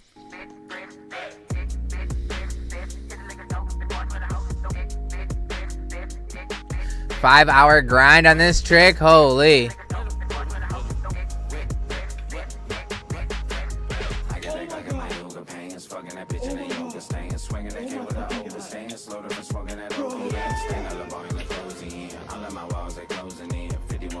Hey. That's a good feeling, man. I can't believe you had to switch to a Kenko Ken to make it happen.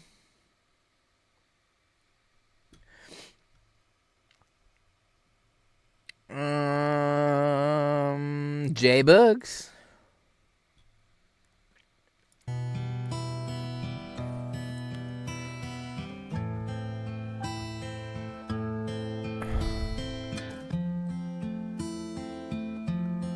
Somebody save me from myself. Dude.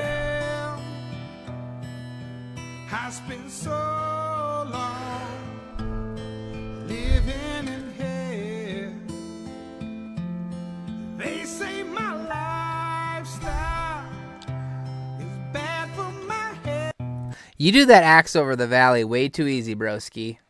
You do the axe over valley way too easy. That's way too fluid. That's sick.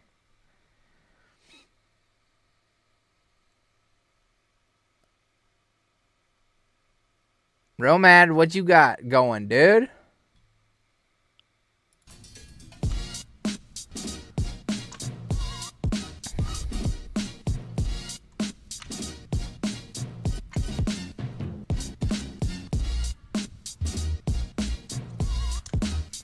Jeez. Look at those Dama shorts. Get him at sweetskindamas.com. What the He just keeps sending?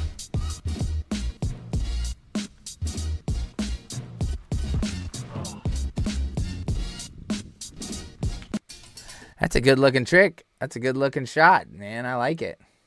Perfect. Coots, my man.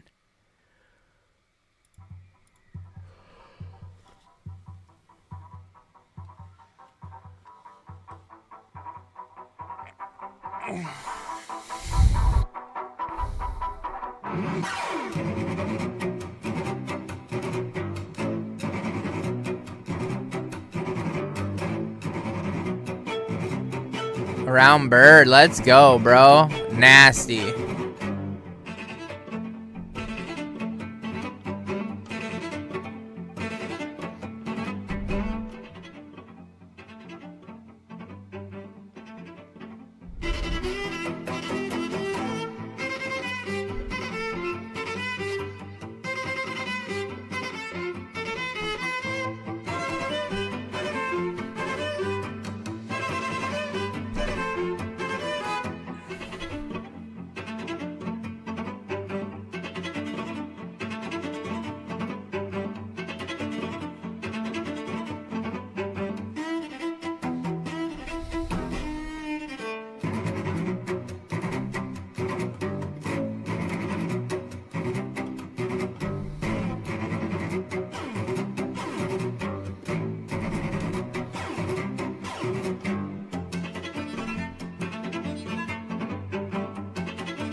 Dude, underrated. Edit 3. Out now. I like these little mini edits that be coming out, dude. So sick. Those are some gnarly tricks, dude. Good job. Licking Bevels. What's up, brother? Oh my god. The bevel was down. Oh, got a new t-shirt dropping. Let's go. Oh, if I swear to God, if that was out of frame, dude, Oh my gosh, Potty Mouth. Jeez, Mr. Potty Mouth. Off-season DMB, what's up?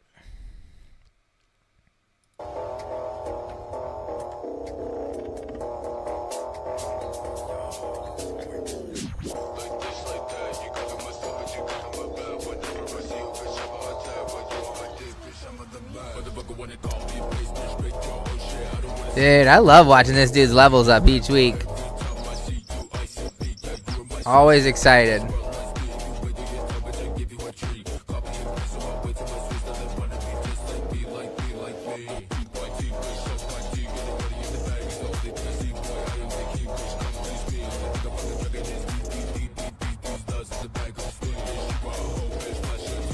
Dang, bro.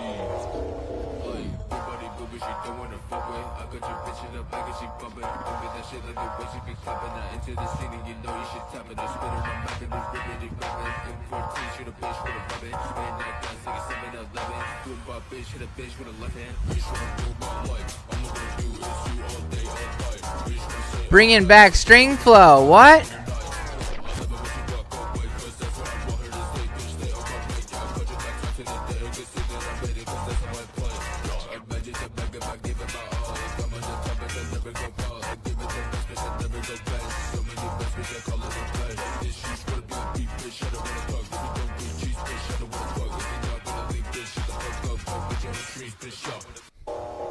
Epic, dude. Jesus criminy. That was so sick. Holy.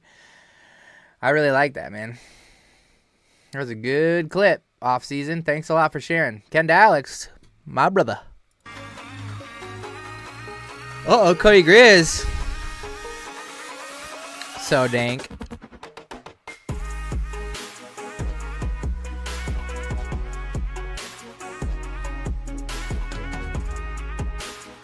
Look at this cosmic legend.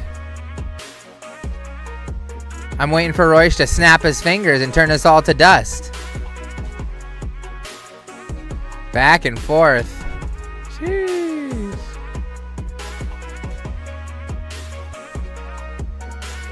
Look at this, Royce. My man. Locking stars with that A-Tac Ken. Purple Rain available this Friday.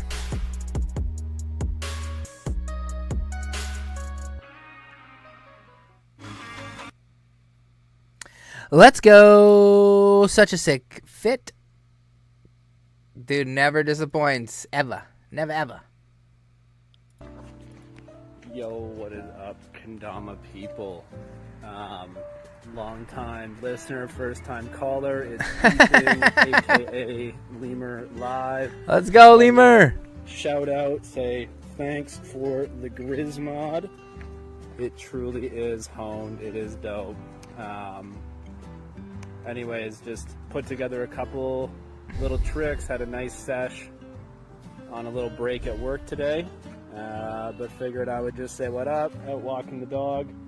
Anyways, just gonna run the clip. 33-year-old dad who's never had Instagram vibes, so not gonna be a banger at it.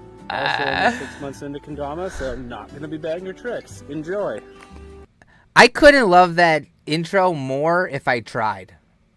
That, like, how epic. Can we go give Ethan J. Palm some love, okay? Get him a couple more likes.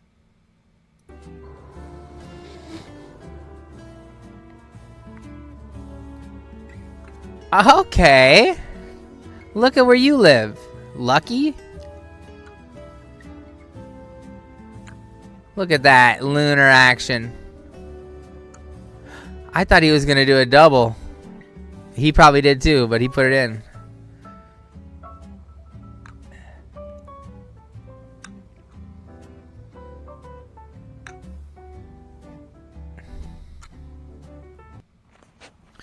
Dude. Yo. Not bad, Insta Dad. Not bad at all, Lemur. That's beautiful.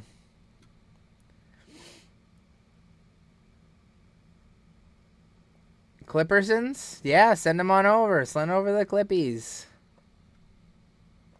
Yeah, Lemur, you're going to be getting good. Keep bringing us clips each week. I'd love to watch them, man. I would love to watch them.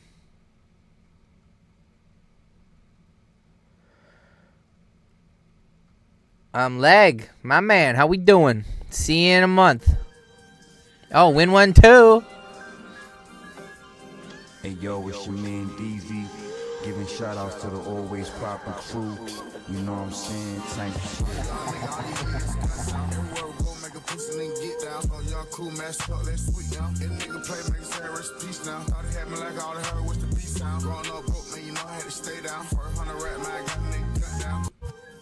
Of course, y'all had to do some no-look business, didn't ya? Didn't ya?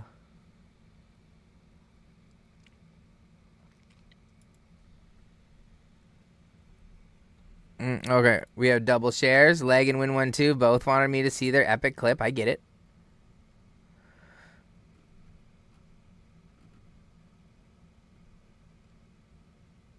The Wayne train.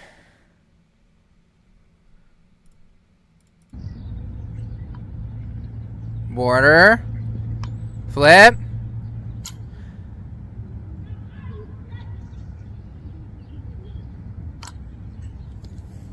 Honestly, I haven't landed one that clean. I want to land one so bad. Again, my Cody Grismod is 1,000,000% honed for it. I just got to film it. I could do it today. You may just have inspired me, brother. Because that was so clean. I want to do one that clean. You've inspired me. So I shall. Spiffy.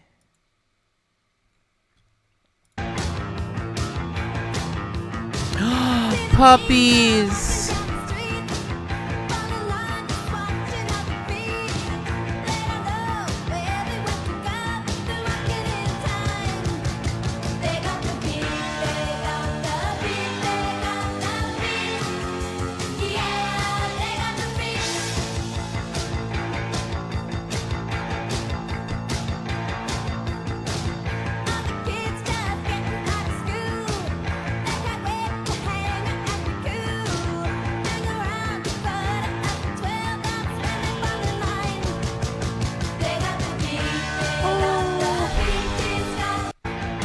Too cute. Too cute. I mean, puppies are puppies. What are you gonna... Can't be mad at puppies. 3,000 Dama, what do you got for us?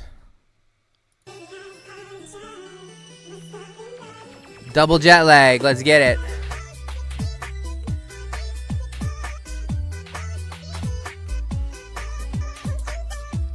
I love that. That's such a solid post. I love it. I love it. I love it. Thank you. Kendamanish, let's go. What do you got for us, buddy?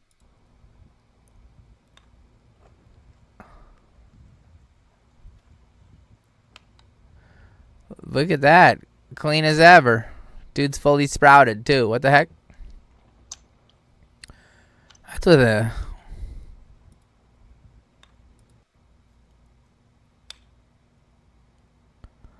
So he's just pulling up straight from Dama.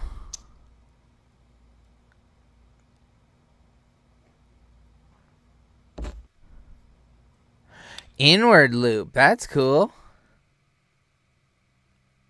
I like that. That's dope. Luminade.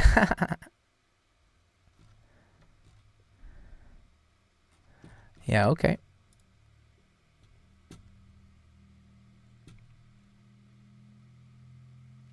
Productivity, how we doing?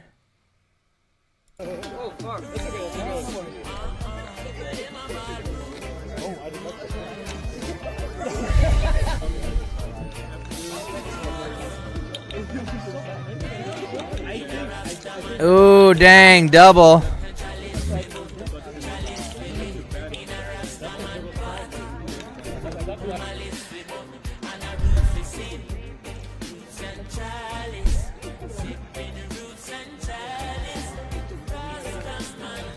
Dang.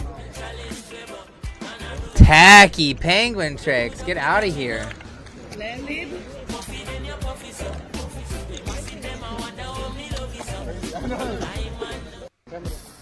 I like those. Those are nasty. Good tricks. Kenjamin.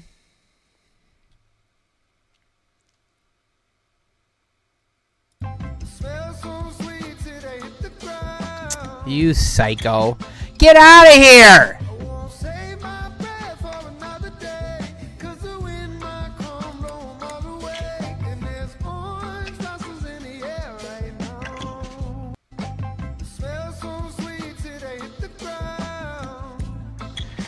That may be one of my favorite tricks I've seen from you in a while, bro. The spike grab with a kaiju has to feel so on point. No pun intended. Honestly, it has to feel epic to lace that. Okay.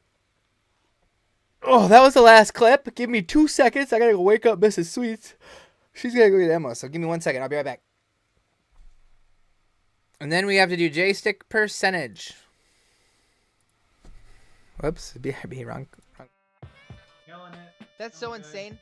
Someone just walked past Kevin as that person was walking through your screen. Lily showed up in Christian's screen. Like it was like one person. Get up!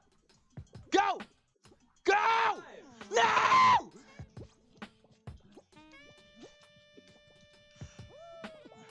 Nope, nope, nope! Gosh! No, no! Why did he have to fall through like that, dude? Come on! No! Gosh, dude! It's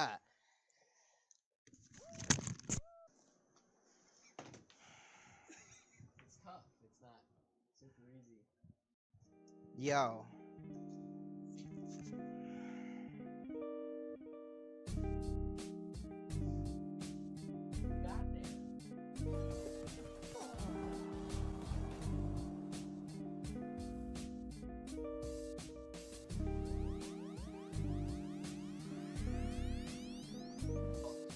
M-I-C-K-E-Y-M-O-U-S-E, Mickey Mouse. Mickey Mouse. Good dance. Forever let us hold the banners high. Hey, ho, Cody. Double me up. Yes, sir! Keep my fine pocket.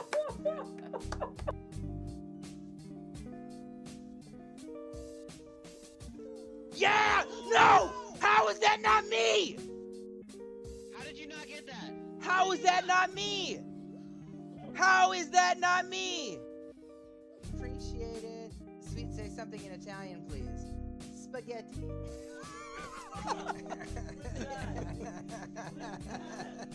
Oh, okay, I'm out. Come on. Oh! No way! Get No! out of here. Praying mantis can flip slide. Oh my gosh. I swear we used to do it. What? Oh my god, I got it for the How is that even possible, dude? That's insane. Okay, bro.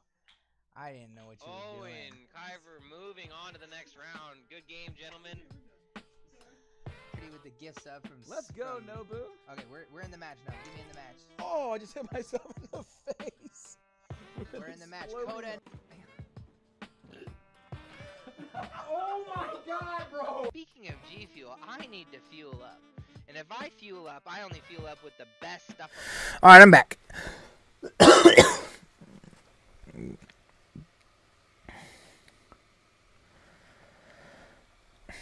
Yo, Lemur, nothing about that was cringe. It was all epic. I loved it. I loved it. Mr. and Mrs. Spike, you can set one in. I want to compete in intermediate, but might not be able to get into Minnesota on Friday. Yes, intermediate is Friday. Usually. Or it's on Saturday. but it's usually on Friday, I'm pretty sure. Dude, braids. Even the last time I grew my hair out, it wasn't long enough to get braids like that. That was like 3 years of growth. So I think I'm going to grow my hair out again. I'm pretty sure. I don't know. I like it both ways. I talk myself in and out it. Oh, Cody's working on a post. So, ready to schedule a night of Kendama competition with the Sweets live stream, everyone? Because we have an event coming up on May 10th. May 10th. Please mark your calendars because that night we will be hosting a pre-KC. That is right. There will be 32 spots to compete in open division tricks for EKC. And that'll all be announced really soon. We're looking to fill 32 spots. It's going to be a $5 entry, and the winner gets all the dough.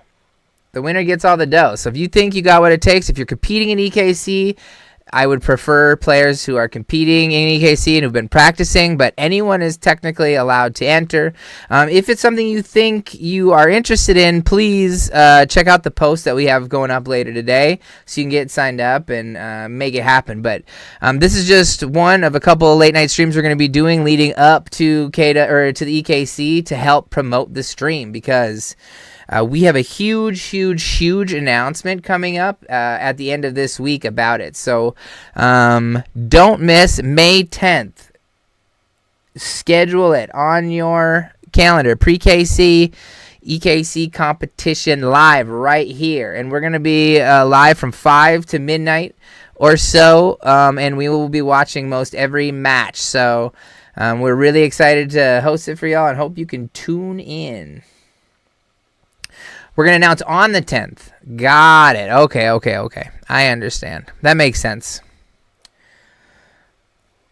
Mr. Mrs. Spike, yeah, hopefully you can. I think this will be a stream worth rewatching, too, if you just like Kendama comps, because in order to do these tricks, you have to have a pretty high level of skill, and I'm hoping that the buy-in of $5 is enough to make people grind just a little bit harder during comp time. So we shall see how it goes. But yeah, so lots of cool things coming up in May. Dama and the D, EKC is later this month. So if you guys can't go and you aren't familiar with the stream, we will be live in Europe at the end of the month. Takuya, Yasu, some of the best Japanese players in the world, Nanoka will be showing up and competing live. And there's nothing like watching it happen, you know? Watching clips after is okay, but being in the live stream when some person is literally blowing your mind, doing tricks you never thought you'd see on stage, it's a vibe. So I highly suggest all of you take the last weekend in May off and make sure that you are able to come and see the event because it is it's going to be really, really fun. I'm very, very excited. But yeah, so lots of cool things. Chip Uzi, you're not allowed in. Now that you told me that, I'm for sure gonna make sure you don't get in. Okay, so it's 3:30. I wanna take the last little bit of stream. We've been so close to beating Sling Shady's J-Stick percent in Mario. And I've just been botching, whether it's the last throw in Bowser or whether it's my J-sticks being off. It has not been a good couple of weeks. Oh, Mr. and Mrs. Spike's got a trick though. Let's watch that first. Excuse me. Where is it? Here it is.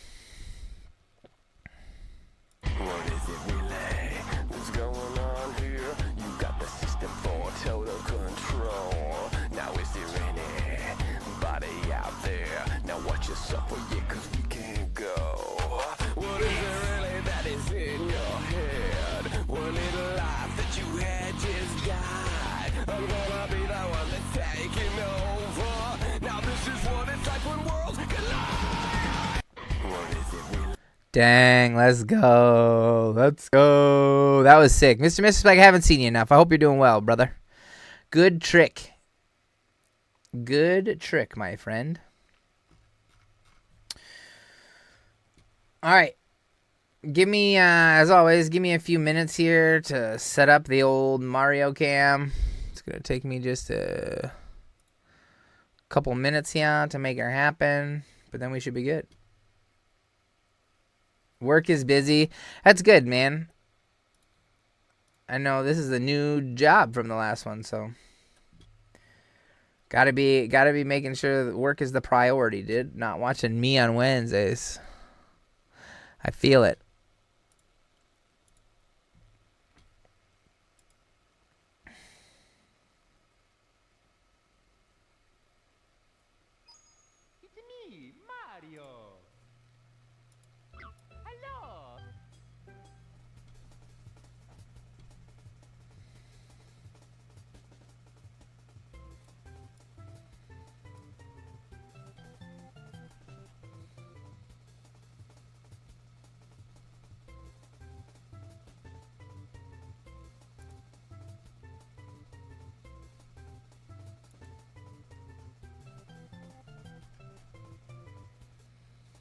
What in the sweet world? Why isn't this showing up?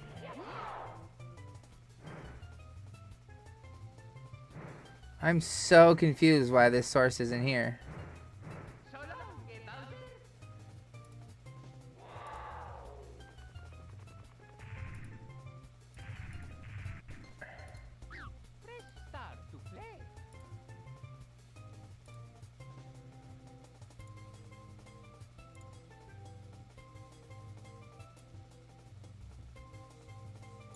There we go. Just a little bit of Twitch magic and we got it all figured out. No worries.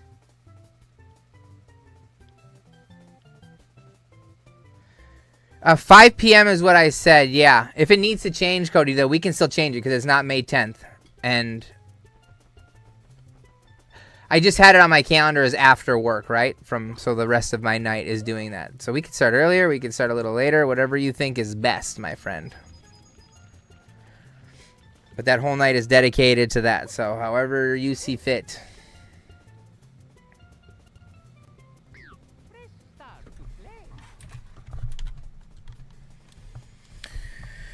Okay. We're going to use this maple Sakura Dama because it's been pretty honed for me, honestly. And then we just need to make sure our controller is loaded up. Okay. I really have to use the restroom. Holy. Okay, we have to beat 2140 something. I've been close every time and just messed something up. So let's just not mess up, okay? All right.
Hold it in, yeah, maybe.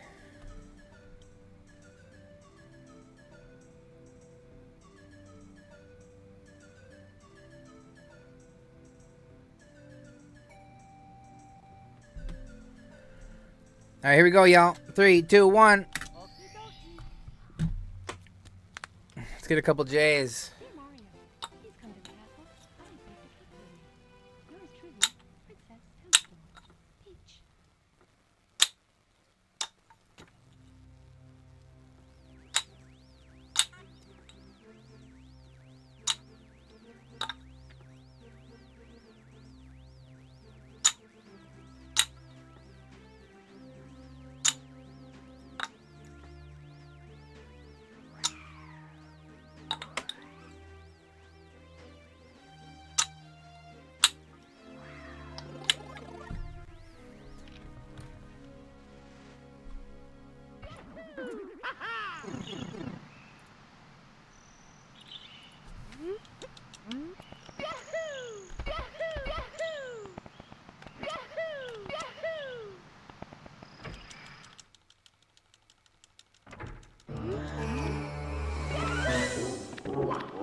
One Miss J stick.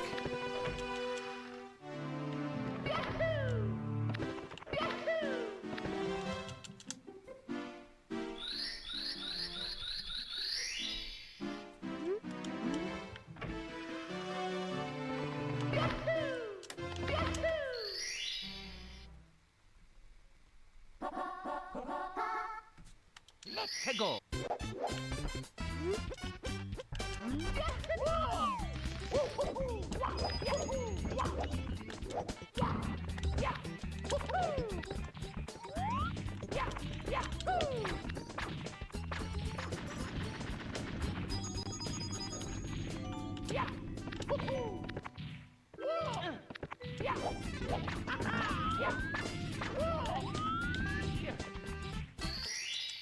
Here we go.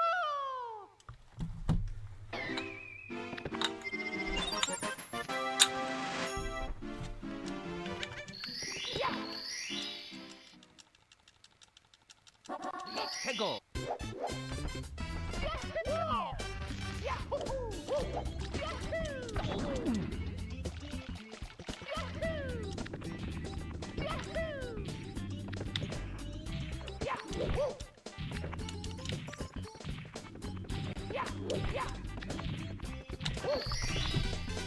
Here we go.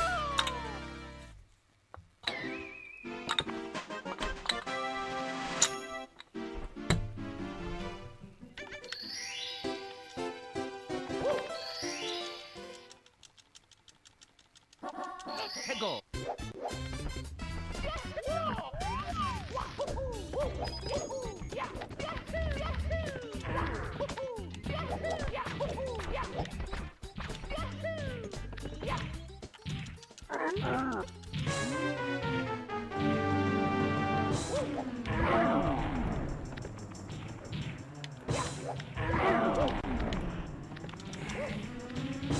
That sucks. Not the movement we're looking for. Here we go. God, they're just off, aren't they? Fuck! I knew I messed up my whole thing, bro. When I put my controller down on my effing...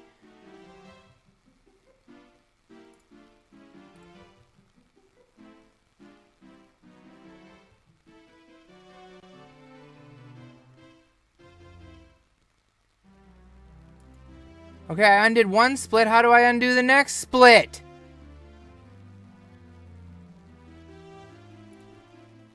No, I don't want to resume the run.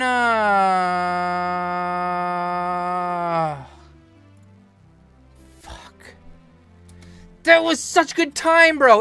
Without the timer, it doesn't matter, and I can't go back, dude. I just ruined it, man. I can only go back one split? How does that make any sense, dude? I hate this. I hate it here. I really hate it here. What the? I was on such good time, dude. It is my own fault, though. Okay, well, back to drawing board. This sucks. I hate this. What a way to ruin a run. I threw, cause yeah. I have to put my controller down, and then even the cord touched the spacebar a little bit just now, even though I moved it. Fuck all this, dude. So dumb. Frick is right. Frickin' frick. Dude. Alright, let's just do it all again. Easy peasy, lemony squeezy, dude. Let's just do it again. I was missing J6 anyways. Dear Mario, please come to the castle. I have baked a cake for you. Yours truly, Princess Toadstool. Peach.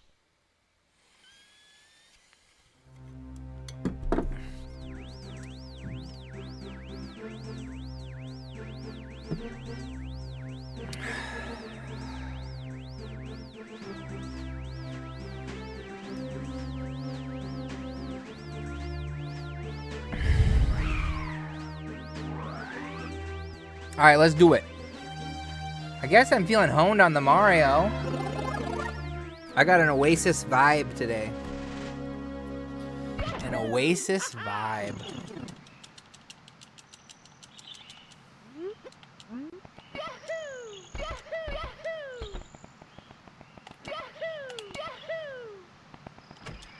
That shouldn't have happened. Cool.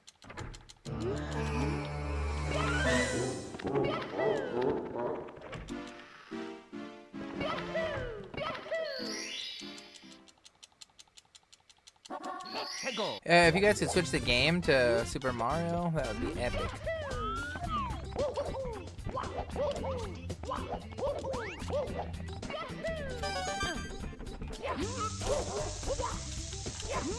Oh, I found a sick YouTube video about why Yoshi's the worst character ever in Mario. I'm going to share it in the Discord.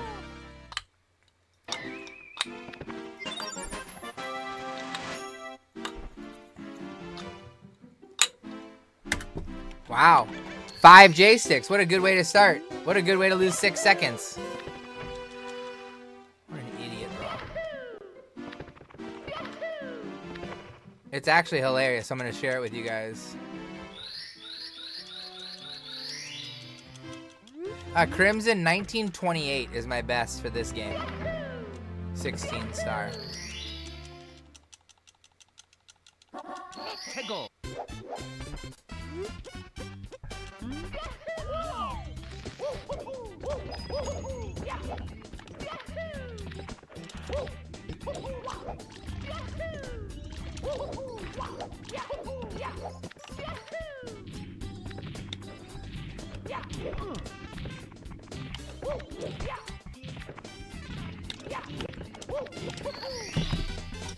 Here we go.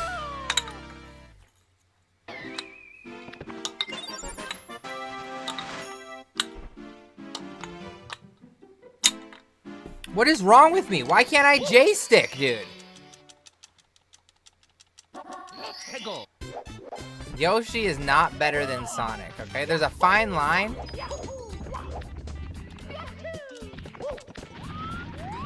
Where Sonic has a few redeeming qualities, Yoshi just doesn't have any.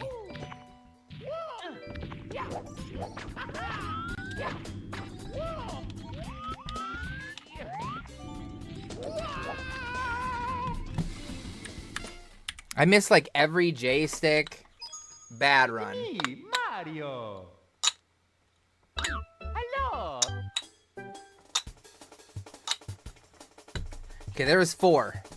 Can't I just do that? Okie dokie. Can't I just do that? Dear Mario, please come to the castle. I have baked a cake for you. Yours truly. Also, in case you guys missed it, Purple Rain this week. Purple Rain. Purple Rain. Purple Rain. Purple Rain.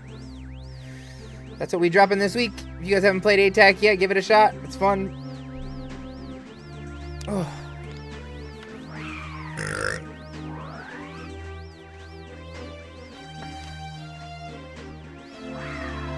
Save one for you. We can do that.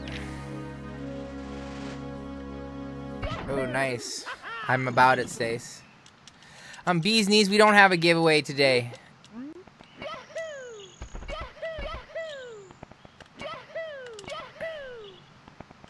There's a super limited amount of these, and we didn't even get close to the hype train today, so I'm sorry, but there is no giveaway today. I know I wrote it in the title that there would be, but I lied. I'm very sorry. Oh, Jay Steez, yeah, it's a purple to seafoam faded Ken with a seafoam to white faded Dama. So it's like, it all looks like one big fade on the Kendama.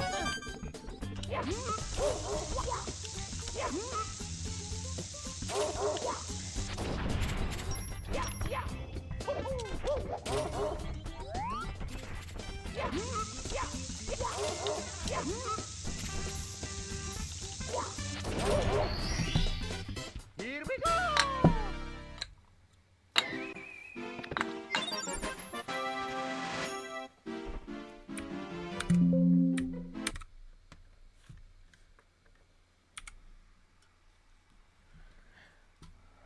Yo, Fluxy, get out of here, bro. Welcome in, buddy. Missed ya. Hope you're doing well, dude. Hello. Dude, enjoy your skate sesh, Chip. Thanks for tuning in, man. Hope you're doing well. Dear Mario, please come to the castle. I have baked a cake for you. Yours truly, Princess Toadstool. Peach. Man, my internet is all the way sluggish today, man. Oh no.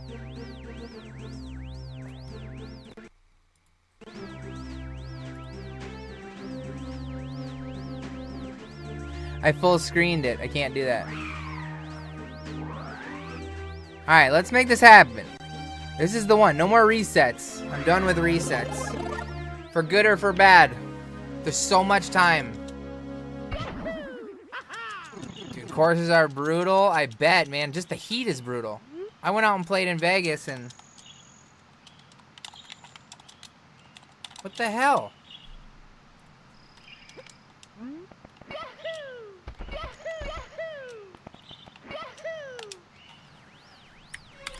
I don't know what happened. We're resetting that one, though. It's me, Mario.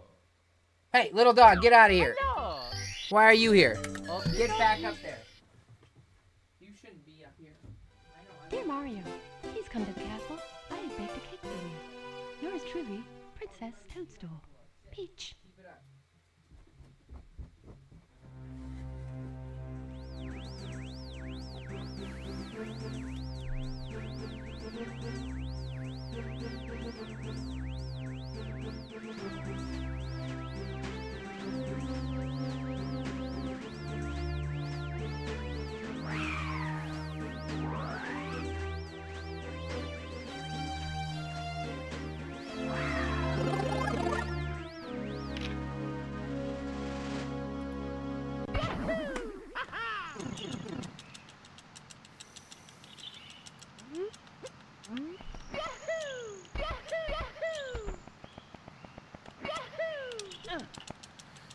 Not good. Yeah, dog. I'm watching my mother-in-law's dogs. And one of them just likes to come down and pee down here. Ever since they stepped foot in this house, for no good reason. That's just the first place dude goes. And so I saw him and I was like, no. Went upstairs, he already pissed upstairs, so job's already done.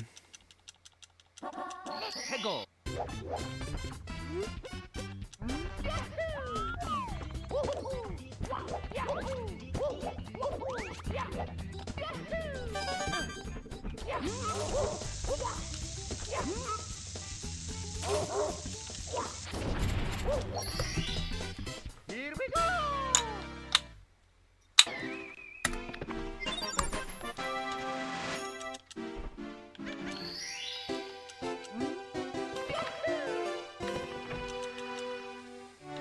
Wow, guys, we made it out of the first room. Now, maybe I can remember how to do some of the strats in this one, and we'll be just fine.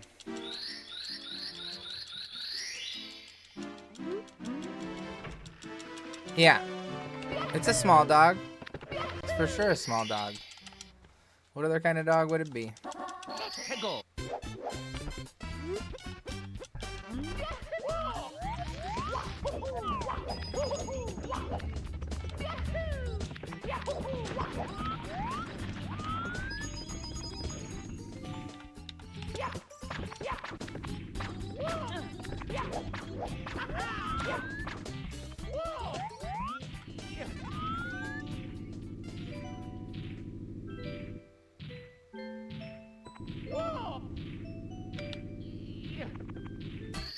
Wow, I can't believe I saved it.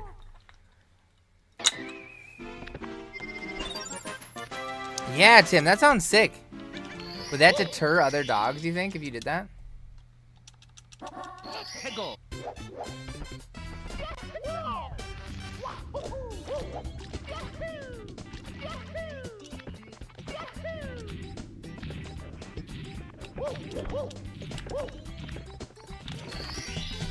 Here we go.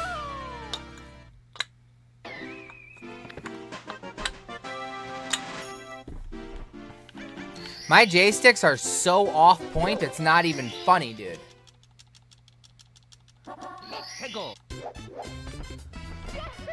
I let these dogs out so much, Stacy, it's actually insane. The fact that the dog went inside, it was outside like less than a few hours ago, you know? It's just a little sucker.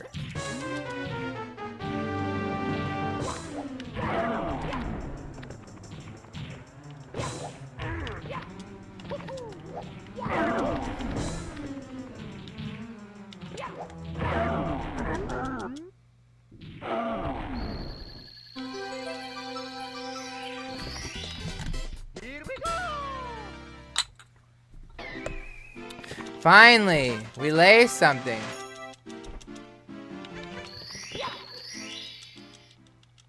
Oh my God! Look at my. Look at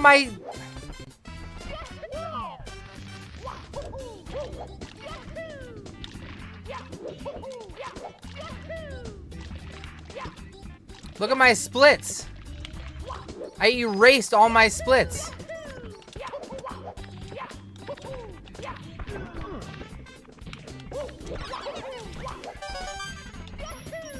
So I guess the time will still be relevant, but it has none of my previous times or anything.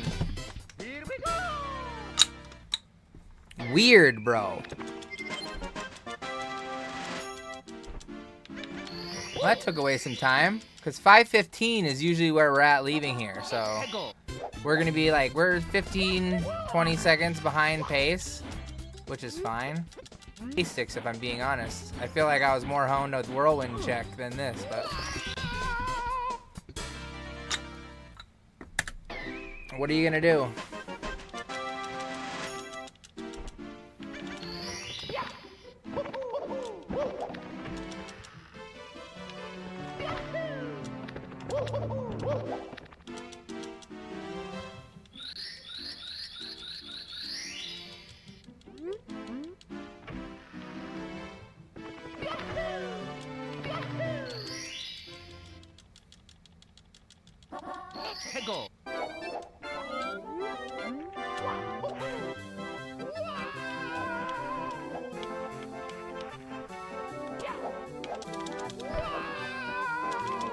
I thought I had it. Weird.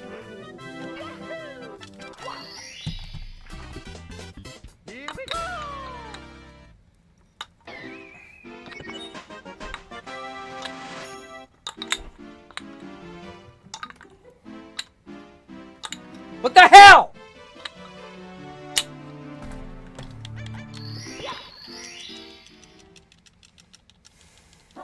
Elden Ring speedrun? Jesus, that sounds excruciating.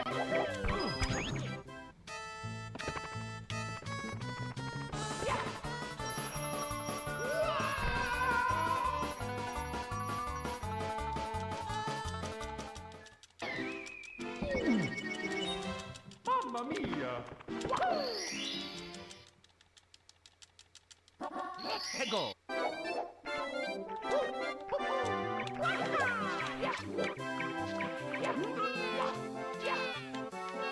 Dude, when I do it right, it looks so easy, right?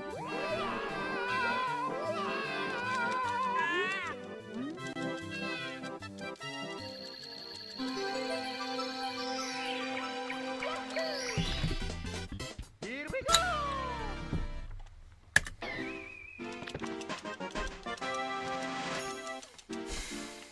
Those guys are built different, dude.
Not great.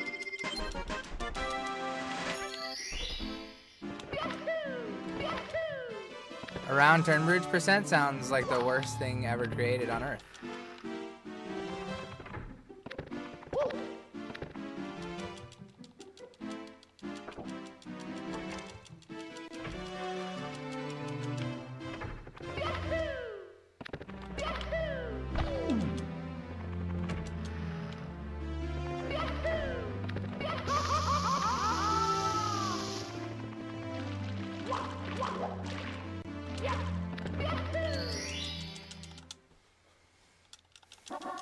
Pickle.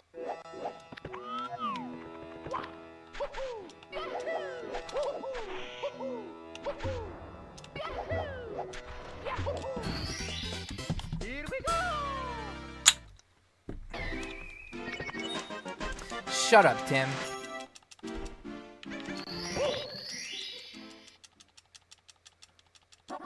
Pickle.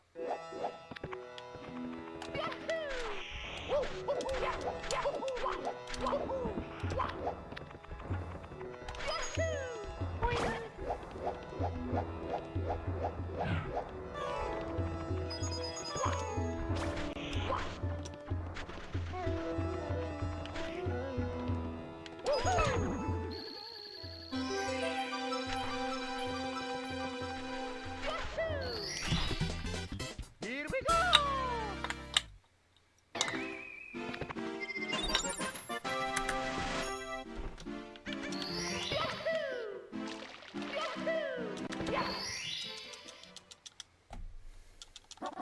Pickle.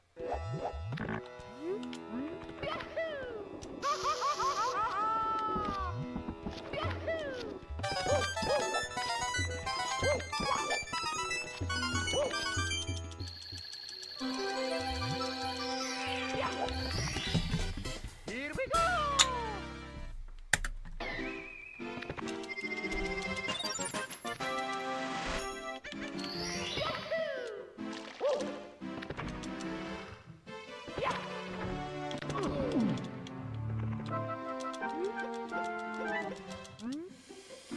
Alright, y'all, we're not doing bad. We're usually here by like 12:15, so we're not ahead of schedule by any means, but like, anything can happen.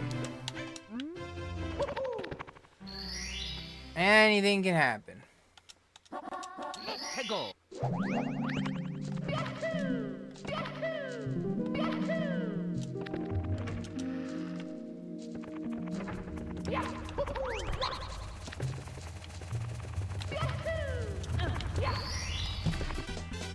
Here we go.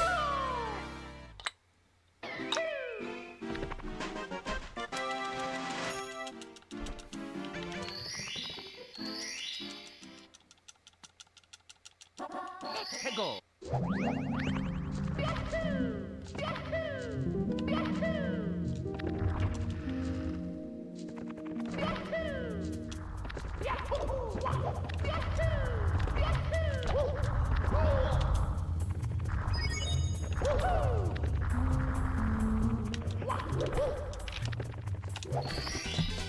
Here we go.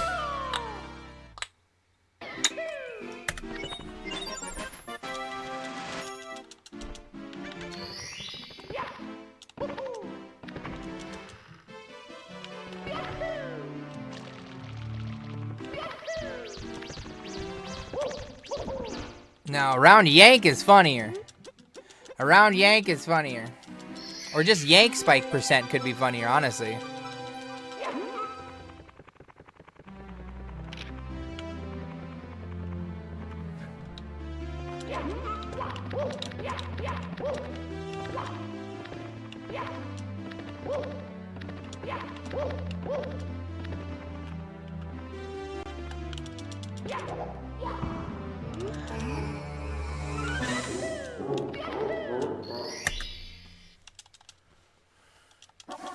Pickle.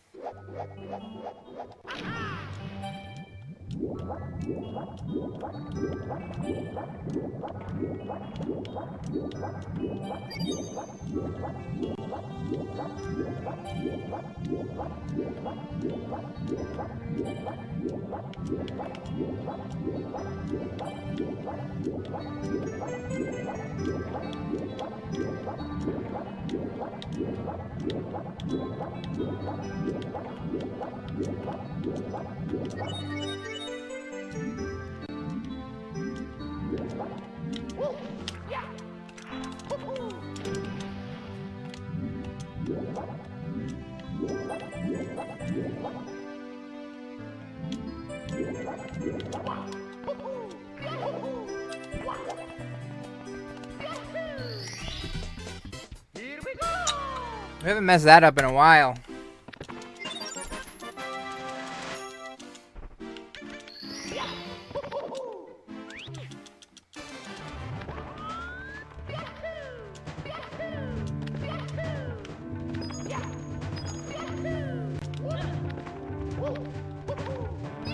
I don't know how I just forgot the strat there real quick, but I did.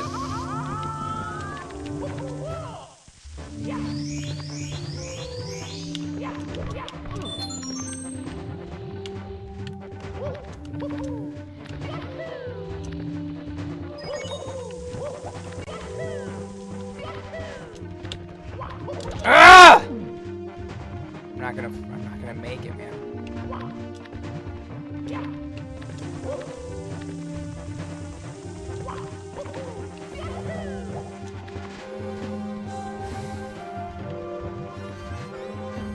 Ah! I really wish I was trolling there, but I'm not. What am I doing, man?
Alright, here we go. This is for all the marbles.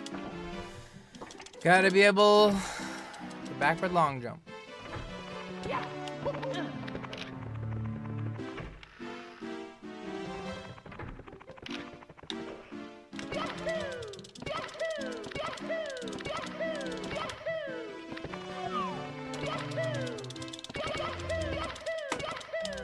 Oh, I had it on the first rip!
It's not 0% chance. Pretty close, but not 0.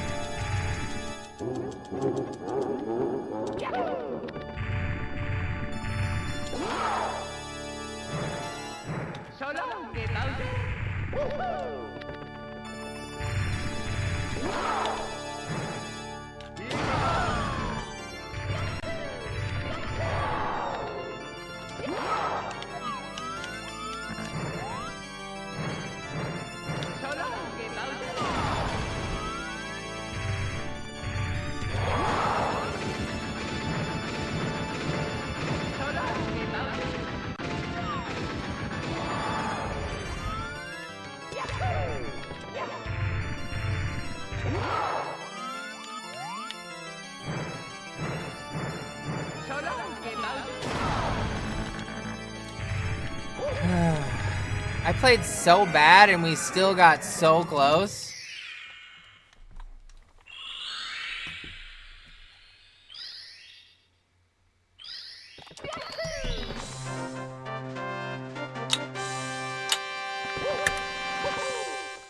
We're close. We're close. I don't know what that fool's record is, but we're close. And I messed up every level.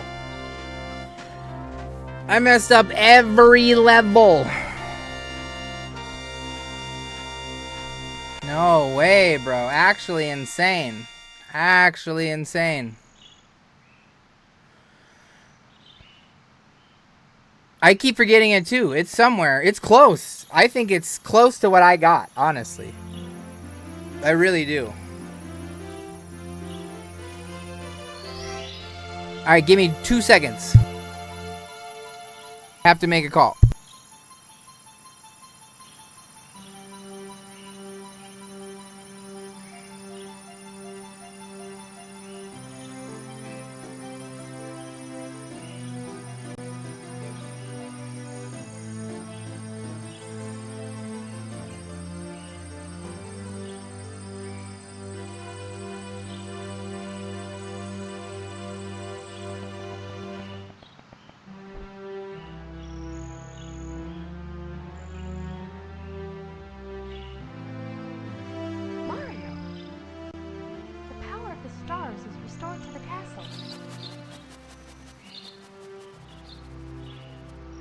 And it's all thanks to you.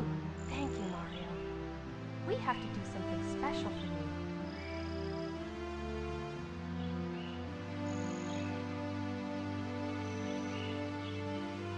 Here we go! Listen, everybody. Let's bake a delicious cake. For Mario.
Yo.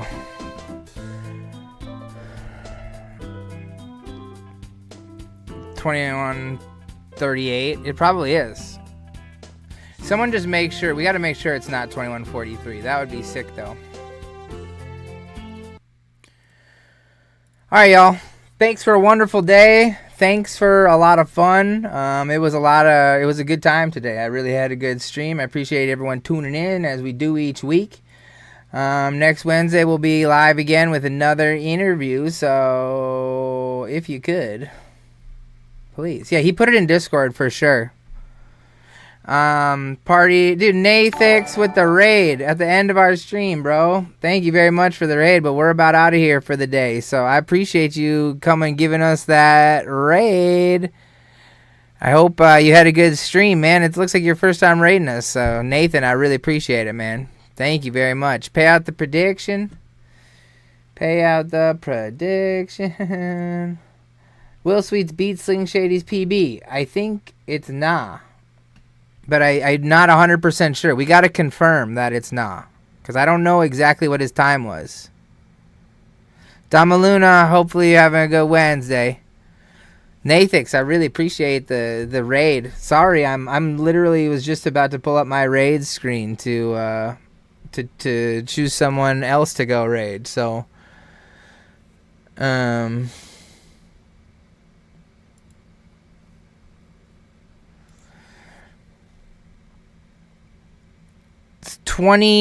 it's 21, 29, 21, 22. Marbs tomorrow. There's a high chance of Marbs tomorrow, but I will not guarantee it. Just keep an eye out on my Insta.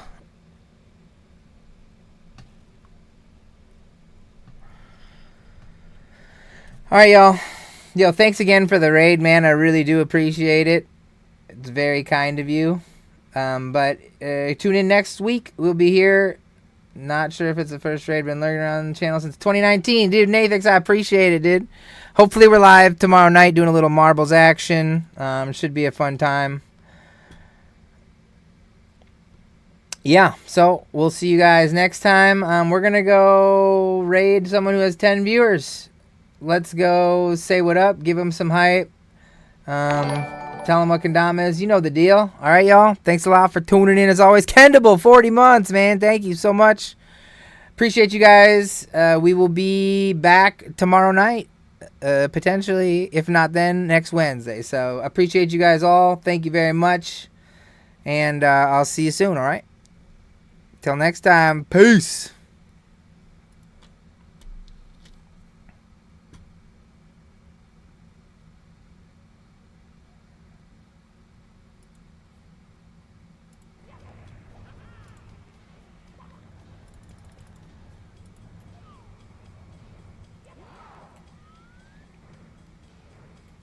Oh my gosh, no.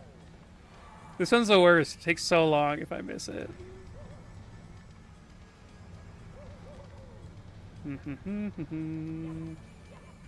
Da, da.